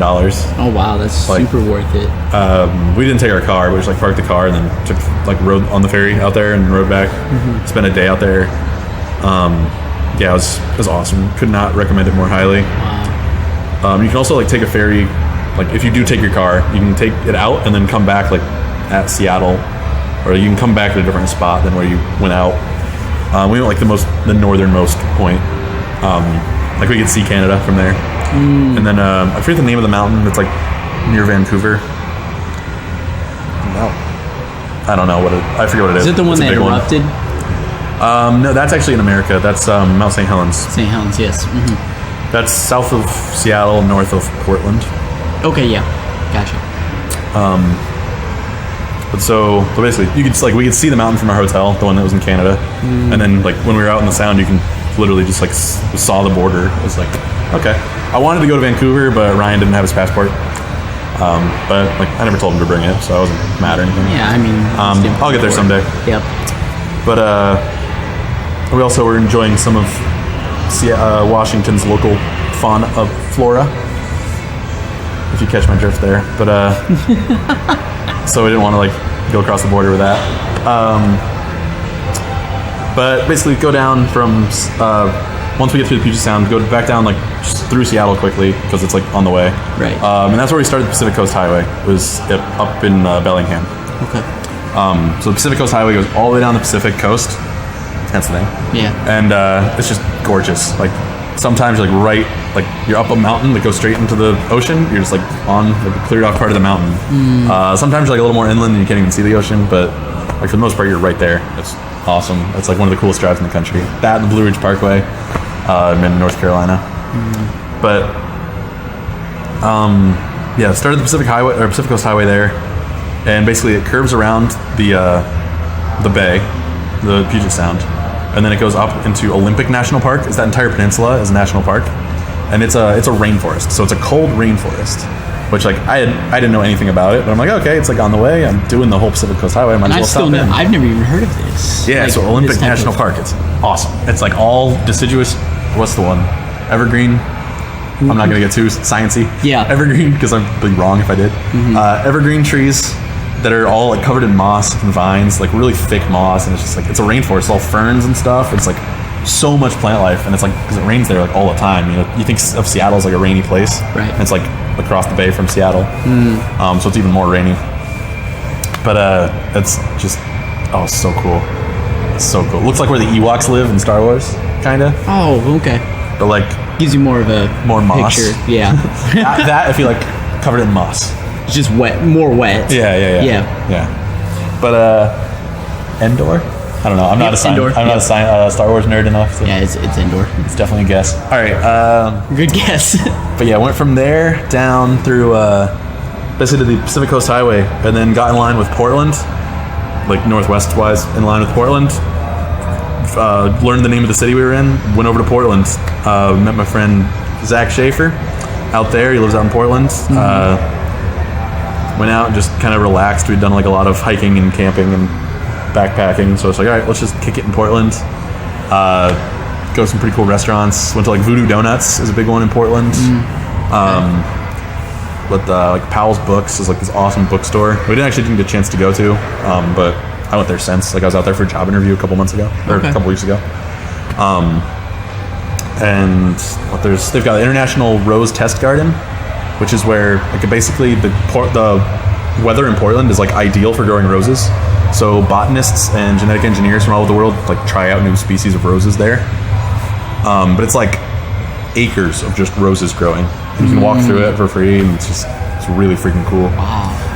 And then also they have the Japanese gardens, which is like, I guess Portland is really similar weather to Japan. So like a lot of like the, I'm probably gonna say these wrong, like ginkgo trees and like the feng shui kind of like sand with the rake kind of stuff. Yeah. Like those kind of trees, and like so I like Japanese kind of plants. They have like almost like a zoo, but for plants. And so that was really cool. I recommend that. It was under construction when we were there, but like it was open. Like it wasn't really in the way. There's like building stuff, some stuff still. Yeah, Portland was dope. Portland's my second choice. I went to Forest Park. Is right like it's the biggest park inside of a city in the country. It's just like this. You can walk for miles without seeing anything but just forest. And inside the park. Inside the park. Yeah, and it's like inside the loop of the city. Like 465 for us. Right. It's like inside their loop, and it's like the biggest park inside of a loop. Wow. But it's just gorgeous. And we also hiked Mount St. Helens while we were there. I forgot to say that. We came in and did Mount St. Helens. But you can only get so high before you need like a climbing permit because it gets like really steep. You have to like be a rock climbing basically. So we hiked up to that point, saw the peak of it. I was like, oh, that's cool, and then came back. That was before Portland. Then Portland. Then basically when we left Portland, we went straight back out to the coast, hit the same town we were at before because I didn't want to miss any Pacific Coast Highway, and then went further south to basically Eugene, which is University of Oregon. Right. Okay. We got in line with them, then came inward. That's where my buddy flew out of. We hung out there for a night. About what day was this? Would this been? This was 3 weeks after we left. I think it was 13th, August 13th. Wow, so we're not even a quarter of the way or a third of the way through.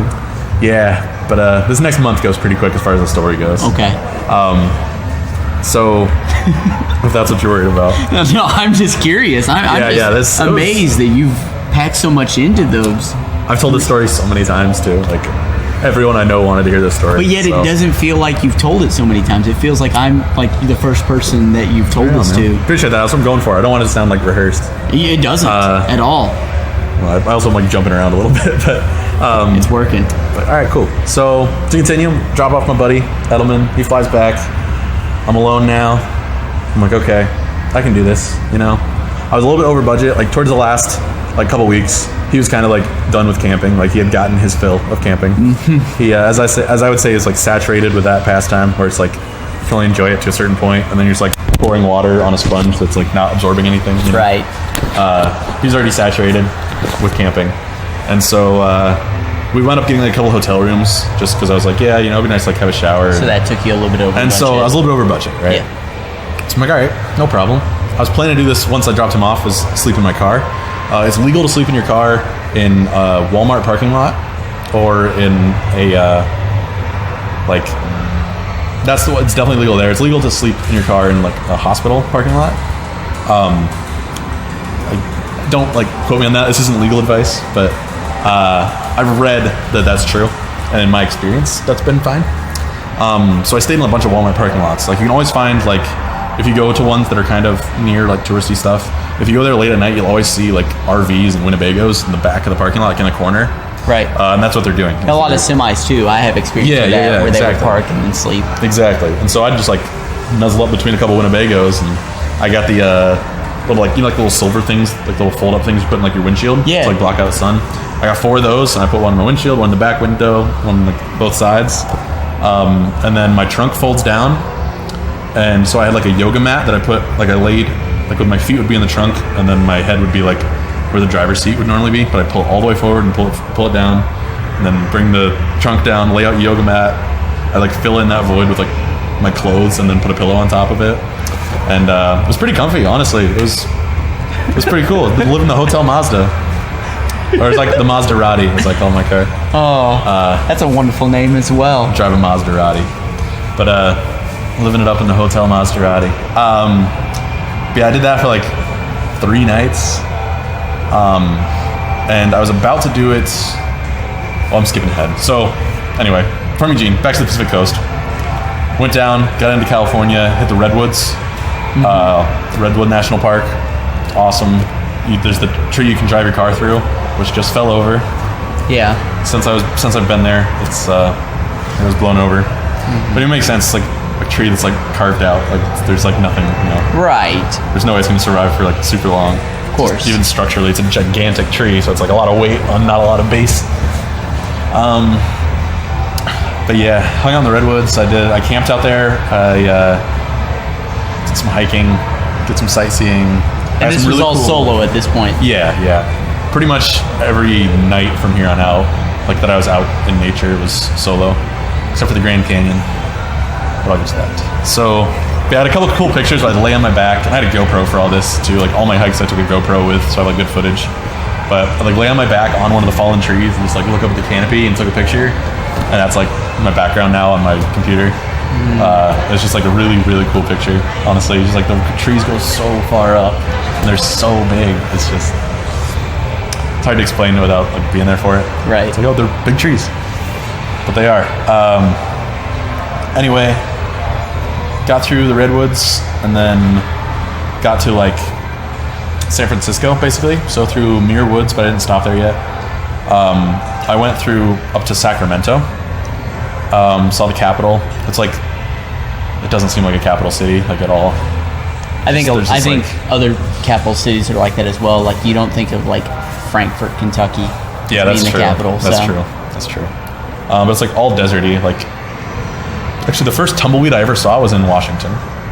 It was like coming into Spokane. As I was hitting tumbleweeds on the highway. I was like, holy cow! There's like tons of them. I'd never seen one in person before. I was like, wow, this is crazy. I didn't realize Washington was like desert. But like as soon as you get like 100 miles away from the coast, the whole West Coast is just desert.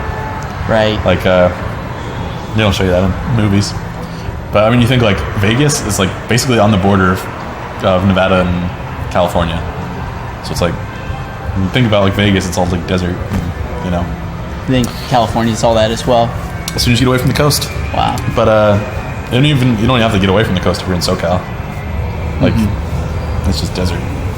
Wow. But yeah, then so I get to Sacramento and I stay in my car in like this rest stop coming down from Sacramento to, like, I was going like the east side of the bay so that I could get in like to San Francisco the next day, like really quickly. And pull up my app. I'm like, oh, TV food maps. There's this truck stop. Like there was a Flying J, which you can stay there as well. They like actually sell showers, which is kind of cool. Sell showers. Yeah, like hey, $5 you can go. They have like showers for truck drivers. Oh, okay, yeah. And it's like way cheaper if you like are a truck driver, and like have like a membership or whatever. But it's kind of cool though. They like encourage it. I would always make sure I bought something and like put the receipt on my like where they could see it while I was sleeping. So like I like bought a candy bar. I didn't just completely mooch off you guys.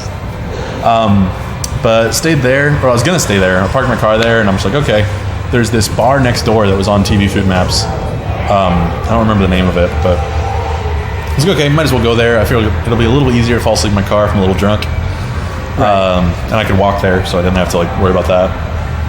So I go there, and I'm just sitting there by myself, and just at the bar, and there's this really loud group of people that are on the other side, and another one of my little like things I wish I could have told my younger self is that never be mad at someone for being happy.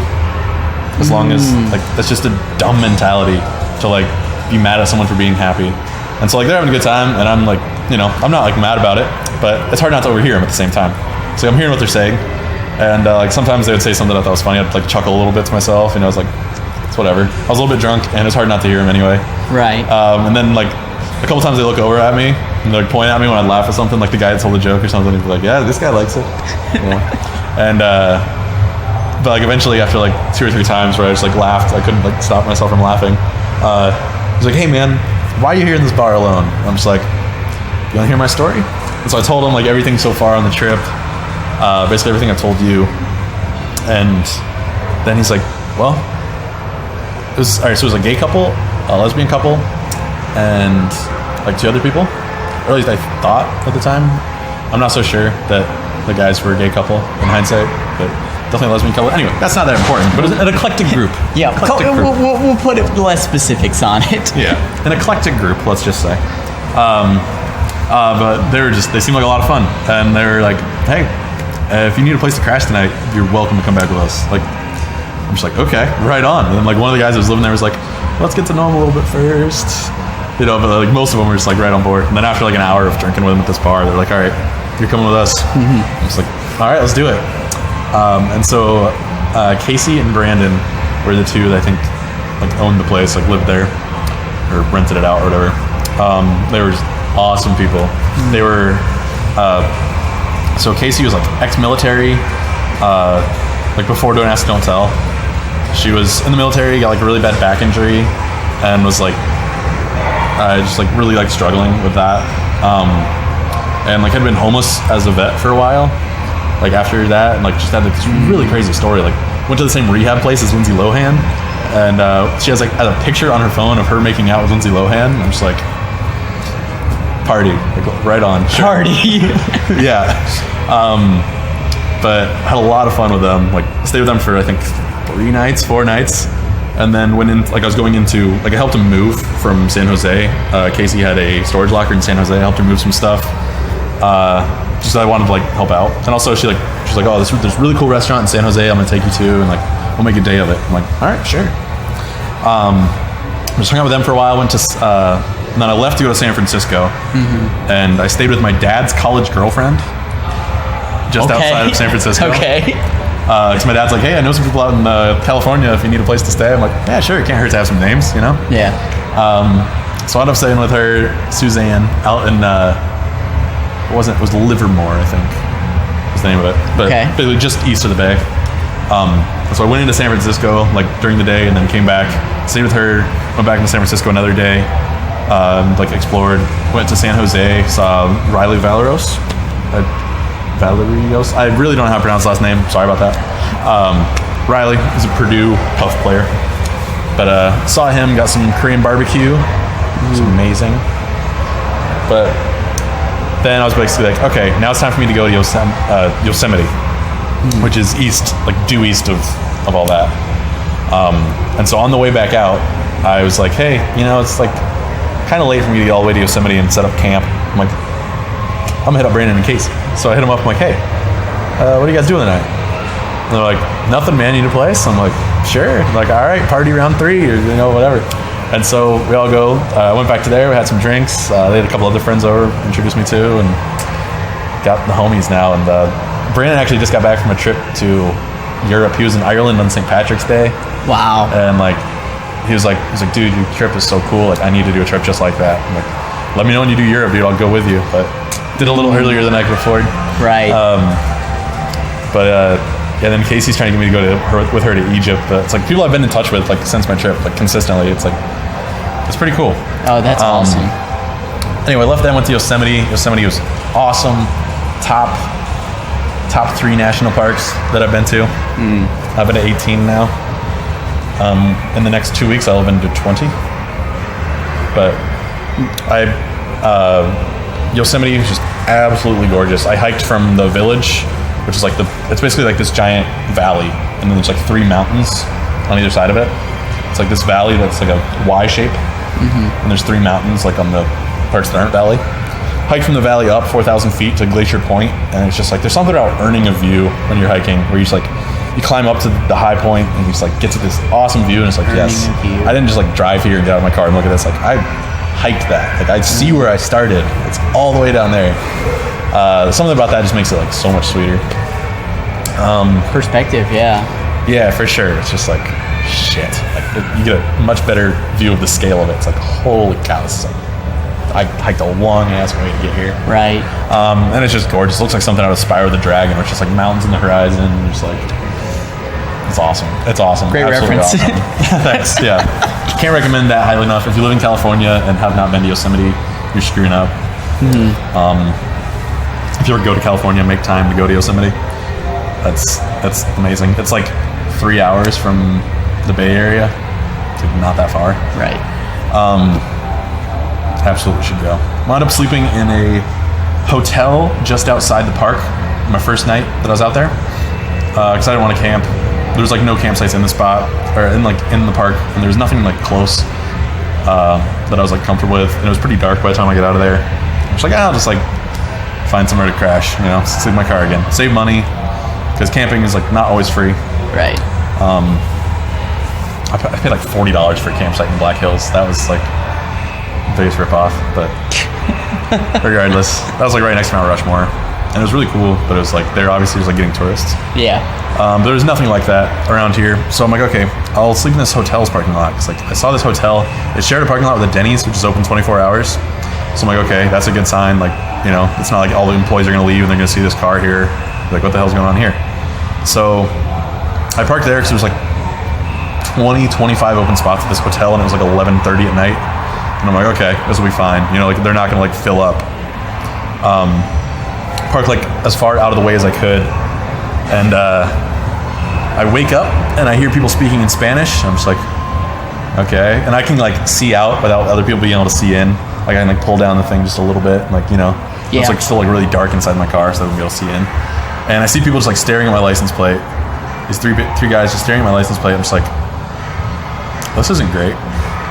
There's like pointing, like I speak a little bit of Spanish, but not enough to understand them. Right. And it was also like muffled. I was like in my car. I'm just like, this isn't great. So as soon as they leave, I just like, it's like a whole transformation to get my car drivable again after like I was taking the setup I was sleeping in it. Yeah. Because like full of stuff, so I'd like move stuff certain ways to get it all to work. But I'm just like, okay, got out of my car, like put shoes on, like just threw everything, like crammed stuff where I could, pulled the seat back like as much as I could, just like pulling it against these clothes, like oh, I gotta get out of here, gotta get out of here. Like I don't know what's gonna happen, but I don't want to find out. So I just like screaming stuff, and I just like get in, and I can't see out my mirror, like my passenger side mirror is like still folded in. I'm just like, oh god. I'm trying to back up. Luckily I had a backup camera, so I was like covered. Yeah. Like, I was sitting like the wheel like this, like crammed into the steering wheel because I like couldn't pull it back far enough to like sit in it comfortably. And I'd like just pulled to like the next parking lot over and like got out and actually organized my stuff. But nothing ever came of that. But I'm like, okay, I'm gonna stick to Walmart parking lots from now on. They're easy enough to find. Right. Or like Flying J and Travelers, whatever it's called. But yeah. So that was like the one like the only like remotely sketchy run-in I had while sleeping in my car. And in Yellowstone, they recommend that if you're hiking, you buy bear spray, which is like this ionized pepper spray. It's like a can, like the size of like a solid can of like bug spray or something, like a can of Raid or something like that. And it empties in 6 seconds, and it's like enough to stop a charging bear from just like being like really strong pepper spray. It's like illegal to use on people. But if I had that, like I always slept right next to that, so I like had it like in my car. Like if someone tried to fuck with me, I got this. I had that, and then like I had like a big old knife, like that big, like for just whatever, just to have on me. Right. So I slept like with both of those right there, like all the time, just in case something happened. But luckily I never had to use them. Right. Do you still have the bear spray? I do. The knife I don't have anymore. Actually, it got confiscated on the boat out to the Statue of Liberty, because I did not realize that they have like airport style security, and it was just in my bag, and I'm just like, well, yeah, you can have it, like whatever. It's right. Cool. Had a good run, but I'll get to that. So yeah, and we've got a full nation to travel, dude. But anyway, yeah. So I go back to Yosemite the next couple days. I'm just in and out. I find a camping spot because some people had left. So I stayed there one more night, and got super lucky to find a camping spot. Right. Yeah, saw all that, and then from there I came back into town. And I also hit Muir Woods while I was in San Francisco. I forgot to say that. Muir Woods? It's like this forest right on the other side of the Golden Gate Bridge from San Francisco. Okay. Like right up the Golden Gate Bridge is part of the Pacific Coast Highway. Pacific Coast Highway. But so that's like really cool. It's a really well kept, like just like redwood forest kind of. Wow. Just north of the city, and it's like super like not polluted, and just really cool spot. Okay. Especially for how close it is to like the city. Kind of like how in Portland there's Washington Park. No, that's not. Forest Park? I think it's Forest Park. The one that's in the one that's inside, in Portland. Then get some water real quick. Yeah, go ahead. From Yosemite, came back in. I didn't want to miss much of the Pacific Coast Highway, but I did miss a little bit. I hit the Pacific Coast back at Santa Cruz, which is like the next major city down from San Francisco, but I didn't get any stuff in between there, which is it's whatever. That's like all city anyway. So, and it's like maybe 1% of the Pacific Coast Highway. But hitting Santa Cruz, and I was like, okay, I'm gonna camp on the beach. That's what I did when we first got the Pacific. And actually, that was like a pretty big moment for me. I kind of skipped over, just to bear with me about jumping around. But when I first got to the Pacific, I was like, as soon as I turned 16 and got a car, I was like, I just want to drive until I see the ocean. Like, I just want to do that. I just want to like, I was always like something in the back of my head, like someday I'm just gonna like leave. I'm just gonna go. And I finally did it at 23 years old. And so that was like a big moment for me. I just like sat there, looked out the ocean. but and then camped out there on the beach. But did that again. I was going to do that again in Santa Cruz, but I went into this restaurant that was on my app. Had some stellar seafood, like scallop tacos. It was just, it's awesome. But I met this older woman at this bar, and I just couldn't place her accent. Like, she had some kind of an accent, and I was like, I couldn't place it. And I was telling her about my trip, and she's like, "Oh, I did the exact same thing around Europe when I was your age. Like, that's so cool. Like, oh my gosh, that's really cool." And I'm just like, "I'm sorry if you don't mind me asking, like, where are you actually from? I'm having a hard time placing your accent." And she's like, "Oh, I grew up in Norway." I'm just like, "Oh, wow, all right." She's like, "Yeah, I moved here like late in life." And I'm just like, or like 20 years ago or something. I'm just like, okay, that's freaking awesome. Like what do I need to see in Norway? Get my notes out. But she was talking about like this trip she did all across Europe, and I was talking about the trip I was doing across the country, and she's like, do you need a place to stay tonight? I'm just like, I could use a place to stay tonight. Like, it'd be better than camping. And so I go back to, she's like, all right, let me show you a couple more bars first. Like, I live north of here. So like up back in Santa Cruz, and took me like a couple bars on the beach. We had like really cool conversation about music, and just talked about a ton of stuff, and just like outlook on life. I learned a lot from her. It's like really, really cool. Like one of the cooler conversations I've had in my life. Like one of the ones that's in like when my life flashes before my eyes. I'm pretty sure that'll be in it. Okay. But yeah, it was really cool to talk to her. And then I met her son, who was like my age, and he had like gone through like pretty serious depression. He had like gone back to Norway to try and go to school, and like just wasn't working out for him. And that was like always like a soft spot for me after doing the hotline. So I talked to him for a while, like got to know him pretty well, and he was a really cool guy. But yeah, it's like a really cool family. Got to meet him, and lucky I did. Yeah. And now I have some pretty cool spots in Norway when I get out to the fjords. But go down further down the coast. It's pretty uneventful until I get to, let's say, Santa Barbara. Okay. Which is like, because you're coming into like LA. It's like a little bit north of that. Pretty uneventful. I just kind of like camped and stayed on the beach. Slept in my car a couple times, but see the Pacific Coast Highway. One thing actually is that Big Sur, which is like this awesome like river that flows out in the Pacific, like central California, it had just burned. A wildfire just swept through it. And so that Hearst Castle, I was told I needed to hit while I was out in Santa Cruz. And so I couldn't get out of my car when I was on the Pacific Coast Highway going through Big Sur, which kind of sucked, because that was like one of the big things I was looking forward to. That was like something my dad was like, "Oh my gosh, I've only been to California a couple times. We got to go to Big Sur." And I'm just like, okay. But because someone lit an illegal campfire, there was a wildfire that's through California. But luckily, I wasn't there at the time, so narrowly avoided that. That was the first of 4 like big things that could have been really problematic. And actually, when I was in Santa Cruz, the son that I was talking about, he was doing slacklining, if you know what that is, where it's like you basically tie like this bungee cord tightrope between trees and then try and like balance on it or walk across it. Oh yeah, okay. And so he convinced me to try it, and I had a couple drinks, and I wound up like falling off and hitting like a stump with my foot that I didn't know was there. I was like in the bushes, and like cut up the bottom of my foot, like not bad, but like enough to where I didn't really want to hike on it. And so that worked out nice, because I was planning to hike along Big Sur, but like I probably shouldn't have. I would have if I could have, but like it's probably a good thing that I couldn't, because like my foot could definitely use the time to heal. But yeah, I get to Santa Barbara, go up to, if you know Hoodie, David Hollis, shout out to them. I just saw him last night. I saw him a couple weeks ago at Nagy's house. Okay, cool. Yeah, great guy. Yeah. His girlfriend Katie, who's also awesome. I met her family at their graduation party. Okay. Or her graduation party. And then she lives in she grew up in Santa Clarita, California. And that's where her family is, obviously. So when I was there, I went and met with them and wound up staying in Santa Clarita for a couple nights, and had a lot of fun with her brother. Her brother's a lot of fun. Scotty Thompson, still in touch with him. Shouts to Scotty. Then I just kind of saw that for a while, went to Long Beach and stayed with my dad's college roommate. So I stayed with his college girlfriend in NorCal and his college roommate in SoCal. They showed me around, went to JoJo's, just like a famous bar in Long Beach. Yeah. Drove through Norwalk, just to say I did. Unfortunately, Lucky was out of town.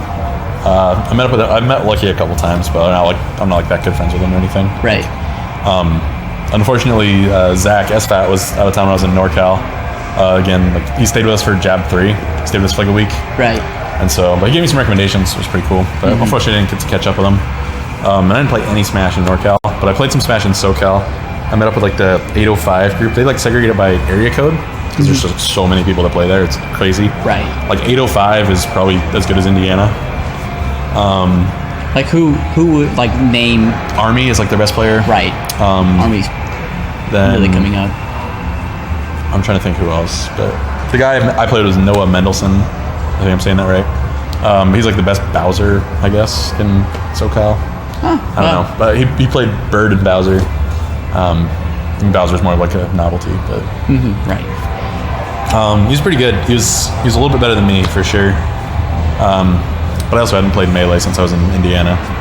But I think even if I was playing well, he's a little bit better than me. Right. So shouts to him. Played with him. I didn't wind up staying with him, but had a good time, good talk. Hung out with him for like a solid day. He recommended some stuff. Let's see, from there, hung out a little bit. I went down to San Diego. So finished out the Pacific Coast Highway. San Diego's like really close to the Mexican border. Okay. Went down to San Diego, and I was just like posting stuff on Snapchat the entire trip, right?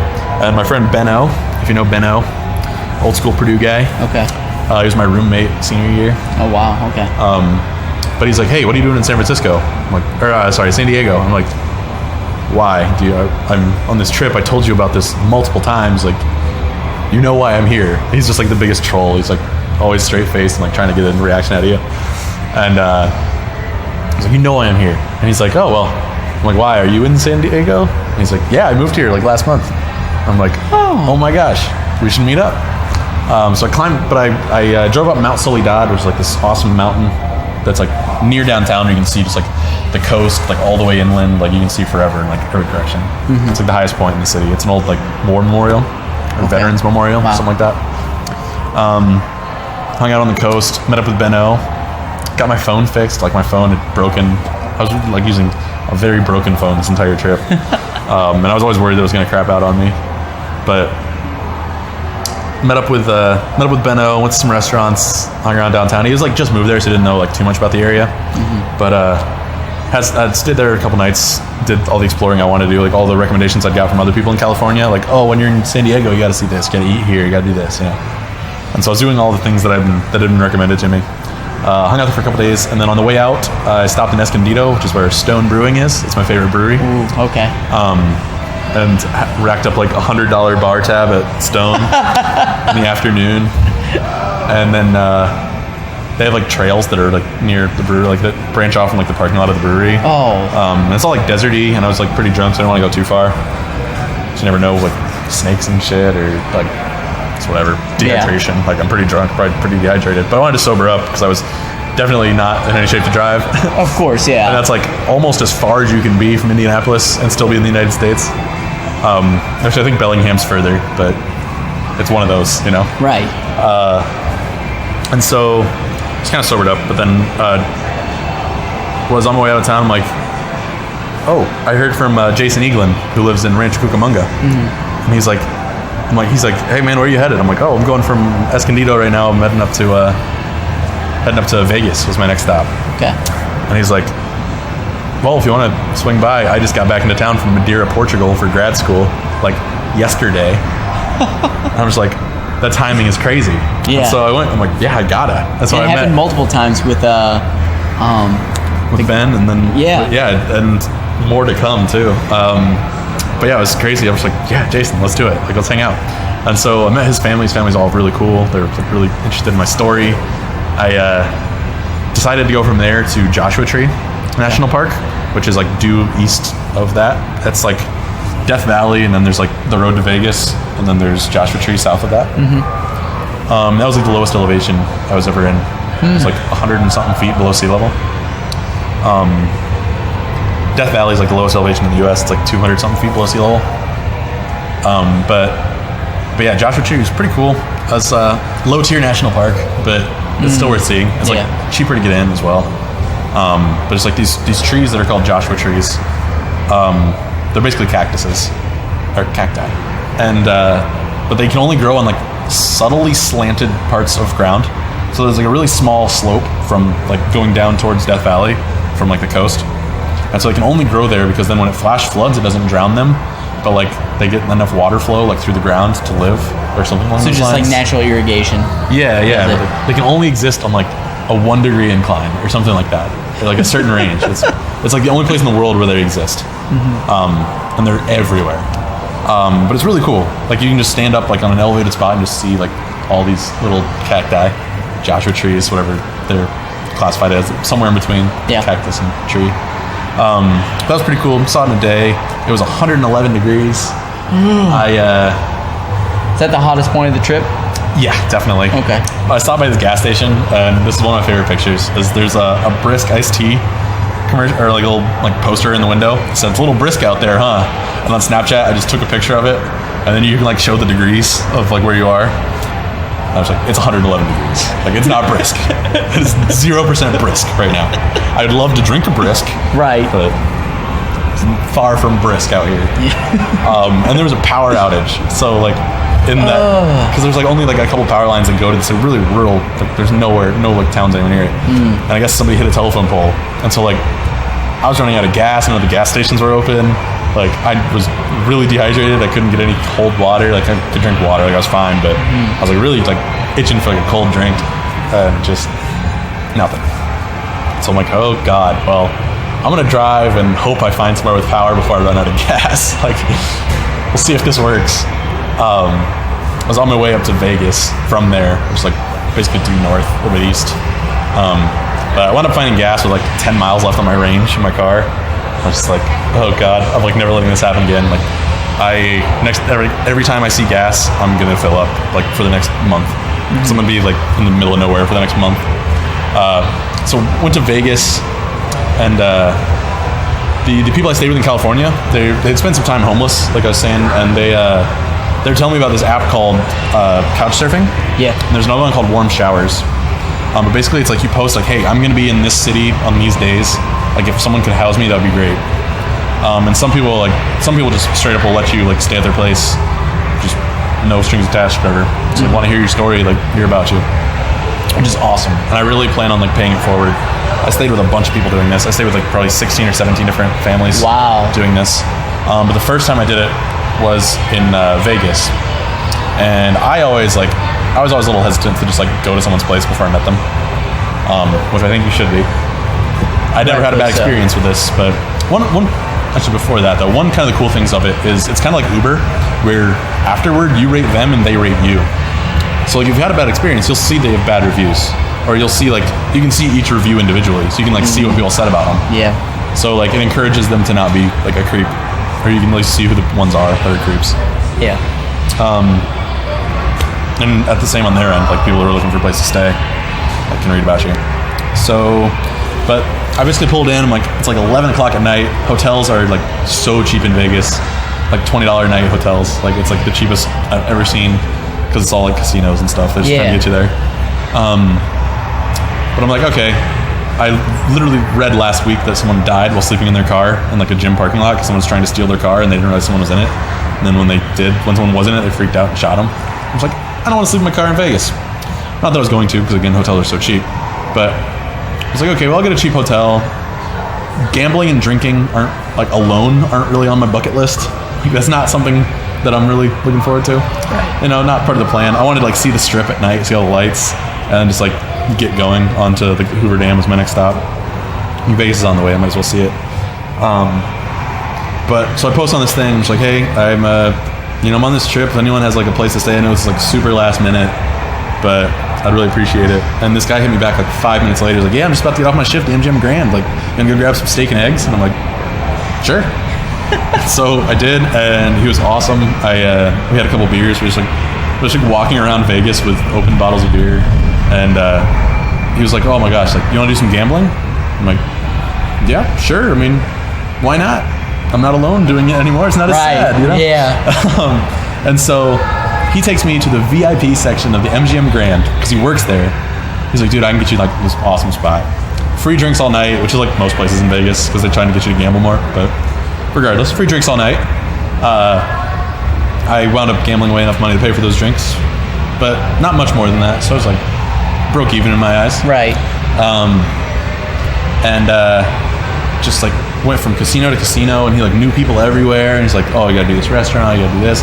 We're out until like 6 a.m, and then go back to his place, and he had this high rise downtown Vegas. You could see the strip from his apartment. It was just so dope. Like, oh my gosh. But great guy. I had an amazing time in Vegas because of him. I wasn't planning to do anything there. Right. But I didn't wake up until like 2 o'clock in the afternoon the next day. Oh. And I was planning to get to the Grand Canyon that day. And so I go to Hoover Dam, and I see all that like on the way from Vegas to the Grand Canyon. Right. Then I get to the west rim of the Grand Canyon, which is like not part of the national park. It's part of a Native American reservation.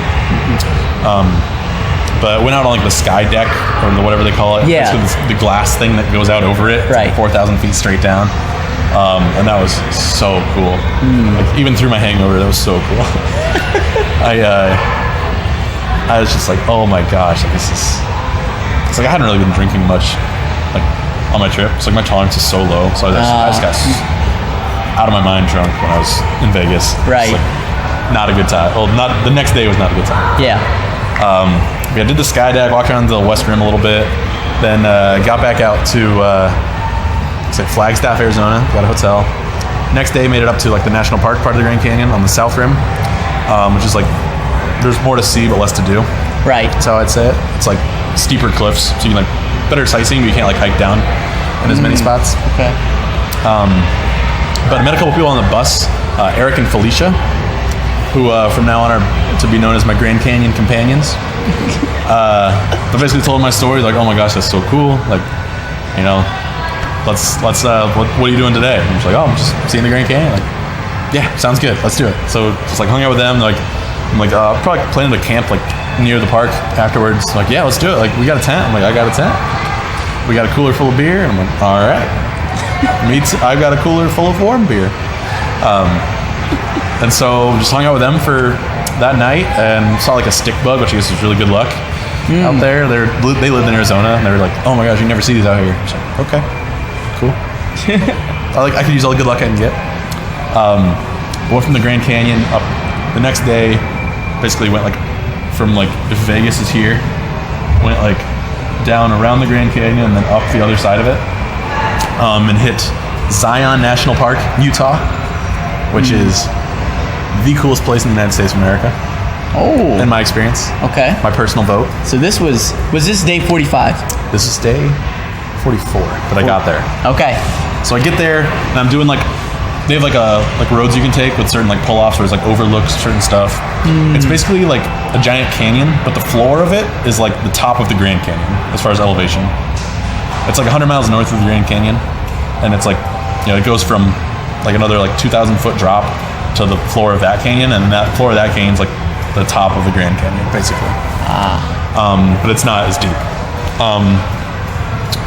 But basically just looked around at all the stuff, did all the sightseeing, then got to, basically I was like, all right, well, I'll look around. I found a campsite in the park. I was like so excited. I'm like, oh my gosh, yes, thank gosh. Like this is the coolest thing like the coolest park I've seen so far at this point already. I was like hooked. I'm like, yes, Zion, absolutely. I'd heard nothing about it. Like I didn't know what to expect going in, but I wanted to see every national park in Utah. At this point, I'd added it to my bucket list that I need to see every national park in the country. Right.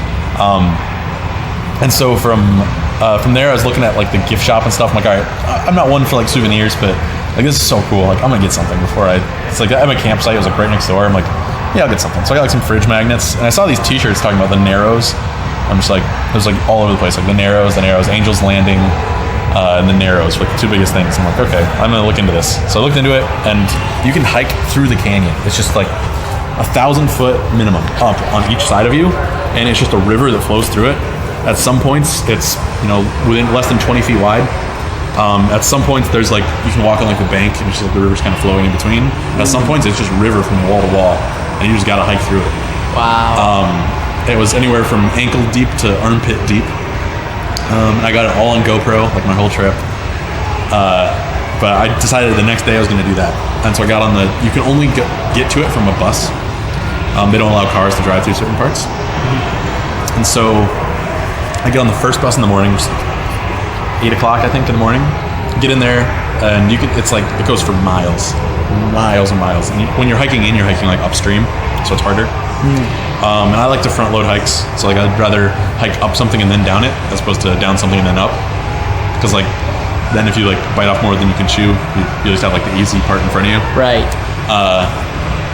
But so I was all aboard with that as, you know, front loaded hike, and I just started going. I was like, the water was like cold enough to where it was pretty cold when you first got in, but like you got used to it, and it was cold enough to like keep you cool. Like when I'm like vigorously hiking, at least for me, I just like always get like really hot. Like I don't, you know, I'm always sweating, you know. And so like having that cold water on you the whole time is just awesome. I just go like the whole time, no problem. But I went in probably, I want to say like a couple miles, and then it forks off. And I heard that the right fork is like more strenuous, deeper water, and like more waterfalls and stuff, like cooler scenery, like tighter corridors. Like don't do it if you're claustrophobic. Right. So I decided to do that one because I'm like, all right, yeah, this is awesome. Let's kick it up again. Right up your alley, yeah. Yeah, let's kick it up a notch. Let's take this as far as it'll go. And so I hiked in on a long way. In hindsight, I should have had a walking stick because like the water's really like sedimenty, like you can't see through it because it's like carving out this canyon. Right. And so like there's like some of it's like sand at the bottom, some of it's like there's rocks set up certain ways. Like there's just like you'll just like walk off an edge and not realize it, and you just like sink down like, you know, like 2 feet deeper. I was like, holy cow! Like everyone had like a walking stick, they're like poking in front of them. And I'm just like, I'm an idiot. Like why didn't I do this? But so next time I go, and there will be a next time, I'll bring a walking stick. But I go and I climb up like 4 or 5 waterfalls that are like probably like as tall as me, just like kind of like Spider-Man your way up it. And there's like people going. Basically, I was like, I'll go until I haven't seen, because it like turns a lot. Like I'll go until I haven't seen people for like 2 turns, and then I'll head back because I don't want to be like this far in alone. There's like they don't allow you to go if there's like any risk of rain because of the flash flooding, because like, everything just channels into that. It's just like there's nowhere to go. Yeah. But there's like no risk of rain whatsoever, so I wasn't worried about that. But I was at the same time like, man, maybe I like twist my ankle on a rock or something. I don't want to be like too far away from, you know, other people. But I saw people pretty much the whole time, and I got to a point where after like 6 waterfalls on this treacherous part, there was one that was like up like a ways. It was a large strip that was just water, and then this really tall waterfall. I'm like, ooh, I don't know if I can, like, I'm pretty tired at this point. I grabbed a rock from the river and put it in my backpack as well. It was like a 25-pound rock. So this rock looks so cool. This is my rock from Zion, you know. And that I was like getting pretty tired, and I didn't have like my phone or anything with me because I didn't want it to get wet. And there's no service anyway, so it doesn't, you know. I had my GoPro recording, and then that died like right as I was getting to this spot. So I'm like, okay, like I want to keep going. Obviously I'd rather record it, but I want to keep going.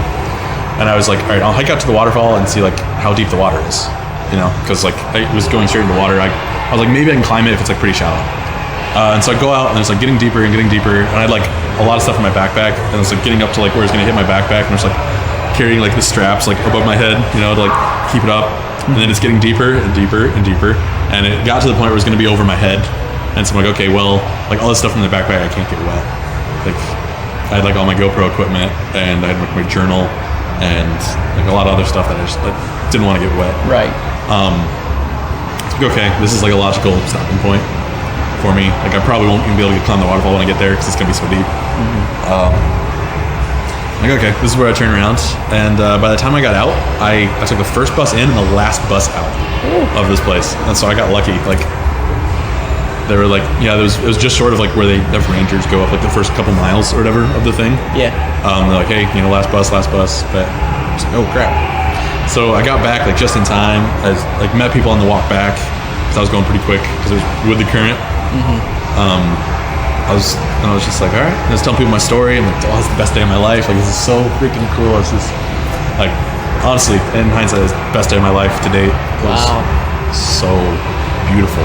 Every time you turn a corner, there's some stuff that's been like sanded down by the water, and it's really smooth, and like there's some stuff where it's eroded the bottom because the top parts are like, more dense. So like it didn't quite erode those, but it like undercuts it and it all like crumbles down. It's like really jagged. There's some spots where the top parts are less dense, so water seeps in, and then it'll hit a dense layer and there's nowhere to go, so it seeps out the sides and it's just like oozing out of the rock, and you'll have like hanging like ferns and stuff like growing sideways out of the rocks, and just like every time you turn a corner you don't know what you're gonna see. Right. And it's just absolutely gorgeous, colorful, and I'm pretty colorblind. And I have these glasses called, not these ones, but Enchroma is a company that makes glasses that correct color blindness. Wow. And they absolutely work. If anyone's thinking about getting them, you should. And if they don't work, you can always return them. But they work really well for me. Like I'm pretty red-green colorblind, and I'm fairly green-blue colorblind. I forget the names, like Dutan and Protan or something. But they work for like both of them. And they just like, they work so well. But it's like such a wow factor when you put them on. Like first time I put them on, I was in tears. And so I didn't want to like lose that effect right away. I didn't want it to like get used to it.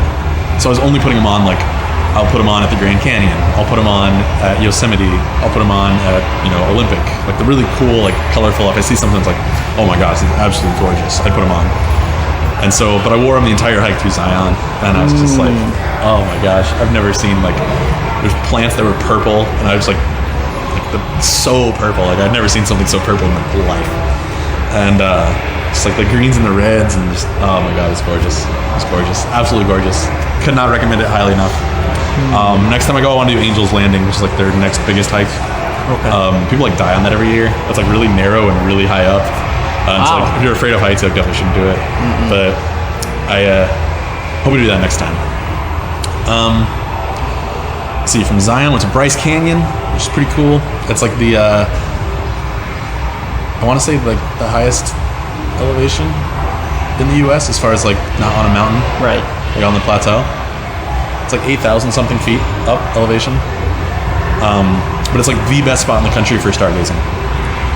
Because it's like there's no big cities anywhere near it. So there's no light pollution. The air is really thin because you're high elevation. It's not very polluted. The night sky there absolutely floored me. I haven't been the same since I saw that, honestly. Just like the way I look at the universe is just completely forever changed. But from Bryce Canyon to, let's see, Bryce Canyon. After Bryce Canyon would be Capitol Reef, which is still in Utah. Okay. It's another national park. It's pretty cool. It's just like a mountain range.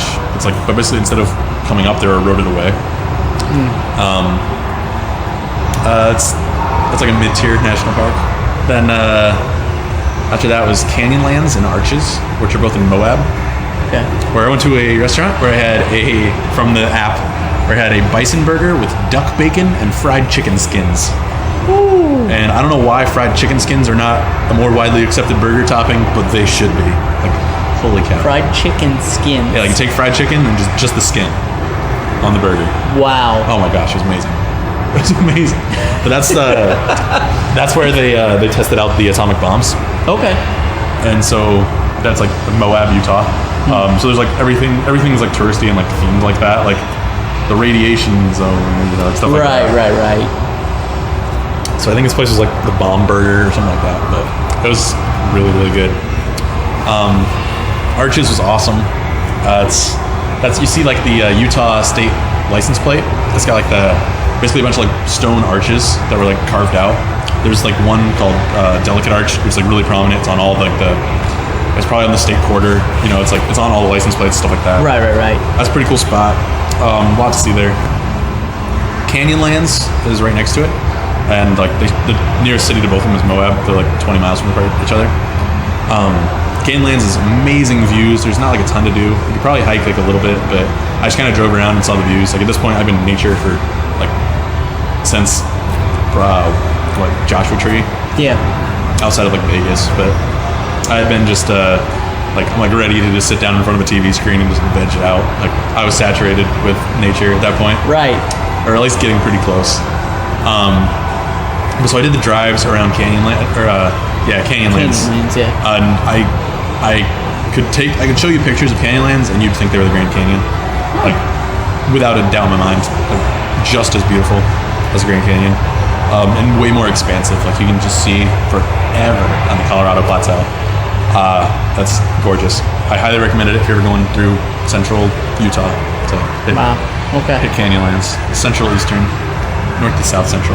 But anyway, from there I got to Denver, the motherland, the place where I was hoping to move this entire time, the place where I had a biased opinion in my mind of this is where I want to be. Got there, totally lived up to the expectations. It was absolutely gorgeous. I first pulled up and like the sunset was like this really blue and the clouds were really orange and it was like nothing I'd ever seen before. It was awesome the way the sun was hitting it. Went to Black Canyon of the Gunnison National Park, which is a pretty small one. Like I'm not even sure if like Google Maps would find it if you Googled for it. I've definitely tried to show people like zooming in on this. Like I know it's right here. If you zoom in, it's like doesn't. You know, like if you zoom in on something to like show you like the name of it. Yeah. Google Maps won't even do that. It's like pretty small, but it's absolutely gorgeous. Black rock, really green, like stuff growing all over it. There's no like bridges across or anything, so to get from one side to the other side, it's like 100 miles of driving. But met some pretty cool people. Told them about my trip. Wound up staying with them for a night. They live close by, which was kind of nice for me because I was ready to take a break from camping. Yeah. Then the next day, got to Denver. Met with Noah Lewis, who is a pretty cool guy up in Lafayette, Colorado, actually, where I was going to move to. He was in Lafayette. He showed me around a little bit and let me stay with him. Stay with him for like a long weekend, basically, like 4 days, I think, 4 or 5 days. Played a bunch of Smash. He's like a little bit below me, but I'd say it's like a Chiari level, maybe a little bit better. Right. Okay. Comparison. But really cool guy, a lot of fun. I enjoyed a lot of Colorado flora, Rocky Mountain flora, the certain plant that's legal there that isn't legal other places. And kind of recharged my batteries. Just like played Melee for a couple days and, you know, did my thing. Then I went up to the Rocky Mountains, stayed there for a couple nights, did some hiking. Camped up, just backpacking basically up in Alpine, or just below Alpine level. But hiked up to like a 13,000 foot peak. I forget the name of it. I don't know if I saw it. But that's the highest road anywhere in the U.S. There's 12,804 feet, I think, at one point in the road. My car has a little elevation thing, like it tells me my elevation. So I always like take pictures of it. You would geek out. Oh yeah, it's like had to. Yeah. I'm like a numbers guy, so to me it was pretty cool. Yeah, it's like the highest elevation road in the country is this road that goes through the Rockies. Absolutely gorgeous. I'm gonna spend a lot more time there. Just when I'm moving out there, living pretty close to it. Right. Got back to Denver, stayed a couple more nights with some other people. Went south through Colorado Springs. It's awesome, but basically it seemed like kind of touristy to me, so I decided to just cut my time there kind of short. I was really behind schedule. I stayed longer in Denver than I meant to. I stayed much longer in California than I meant to. Right. My family had called me. Originally, my dad was going to meet me in New Orleans for like a long weekend. I think Labor Day. It's early September.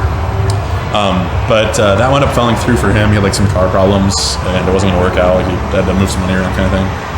So I'm like, okay, that's fine. Like I was kind of behind schedule anyway. I was going to be skipping some stuff to make up for it. But basically they planned, him and my family kind of like surprised me by planning this trip to like Lake Erie. Start from Cincinnati. So like Lake Erie is going to be like the last part of my trip basically. And so like my grandparents were all my extended family was in upstate New York. And so they told me that everyone, like my uncle, my grandparents, like my brother, everyone was going to meet in Erie on this certain date, like October 14th, I think, like the last week of my trip. I'm just like, oh my God, that's awesome. Yes, that's perfect. Now I can like catch up over the course of the rest of the trip. You know, I'm not like forced to skip certain things. I can just take a little bit less time here and there. But so because of that, I went south through Colorado Springs, got to Roswell, New Mexico. Okay. Like the Area 51. Yeah. Just basically, I was like, all right, I'm going to drive until I feel like I shouldn't be driving anymore because I'm tired. And I'm going to get a hotel wherever I am. And I did, and it was in Roswell, New Mexico. But I was heading towards Carlsbad Caverns, so I get there the next day. And it's just this underground cave system. There's stuff hanging from the ceiling better than like any cathedral. It's just absolutely gorgeous. Absolutely gorgeous. There's spots where it's like 300 feet deep as far as like top to bottom in this cave. You just hike down. When I was there, the elevator was broken. They have this elevator that goes down to like the main section of it. And yeah, how are we doing on time? 8:30. don't want to hold you longer than you need to be. I've got nothing really going on, but You're good. Keep going. okay. I'm still listening. You're good. I'll go through a little bit quicker. This next part, like the next strip, is like really uneventful. But I go to Carlsbad Caverns. Luckily, when I was there, the elevator was broken that goes down to like the main story. Because I was gonna hike down anyway through like the natural entrance, like the cave opening. And but because the elevator was broken, it was so much less crowded than it would normally be. And so I just got in there, saw everything there was to see, got out, did it all in one day, and I'm just like, okay, cool. From here, I'm gonna get as far into Texas as I can because I spent enough time in Texas for one lifetime. It's just not my state, like, not for me. So I get to San Antonio, and then I wind up staying in the Alamo, or I go to the Alamo, and I see the Riverwalk, which is awesome. It's like it's a river that goes through the city. Walked all through that, saw that, went to some restaurants, I hear that's bars. like the go-to thing to see in San Antonio. Absolutely, that'd be my recommendation. Like the Alamo is like whatever. It's more like a historic thing. It's kind of like South Dakota. Yeah, exactly. It's like not up my alley. Like you look at it, it's like, oh, it's smaller than I thought it was, and it's just like, yeah, it's cool, but Right. not for me. Yeah, so I did all that, and then I got to Lake Charles, Louisiana, which is where Jason's dad was from, and he recommended it. So I'm like, okay, yeah, I'll stop by. And then I realized that I was like already on my trip of like places I plan to hit. Oh. And he told me about some crawfish restaurants. I ate like my weight in crawfish over the next week. I spent some good amount of time in New Orleans. Met this bartender. My first night in on the French Quarter, which is like the main drag of New Orleans. It's like where Mardi Gras is and all that. Met this bartender, and she was like all over my story. Just absolutely couldn't get enough of it. She was having like a really slow day. It was like a Tuesday or something. I mean, I was just doing it whenever I was there, you know. Like, she's like having a really slow day at work, and I'm like, well, I can tell you my story. I can go into like excruciating detail and spend, you know, as much time as I spent so far. Yeah. And she's like, sure, why not? It sounds like a pretty cool time. And so I told her my story. She's like, couldn't get enough of it. She's like, well, you need a place to stay tonight? And I'm like, sure. So I wound up staying with her for 2 or 3 nights. And turns out her name is Anna from Louisiana. And I was like, oh my gosh. Even if it's not true, that's the story I tell. Anna from Louisiana. I stayed with her for about 3 nights, and she took me like this jazz bar downtown. She showed me all around. She lived there for a while. Moved from, I think, Michigan, like Midwest-ish. Right. And she was talking about how much she loved New Orleans, and I was just like, oh my God, it's so cool. Like, showing me around the city, you know, got along great. Just, it was a great time. Love New Orleans. Got some Cajun seasoning, bring back home. It's like my favorite kind of food in the world, is Cajun food. From there, went to, let's see, Mobile, Alabama. Or actually, I was in, so I'd driven through Baton Rouge, Louisiana. Right. Like right after the floods happened. Oh. So it was like really flooded this summer, or like early fall, like September. It was like super flooded, and it was like, they were just recovering from that when I was through it. So like, I barely missed the wildfires in California. I barely missed the floods in Baton Rouge. So that's 2. But then I get to, Mobile, Alabama, ate some more crawfish, had a wicked hangover from my last night in New Orleans, the sidewalk wound up enjoying most of my crawfish.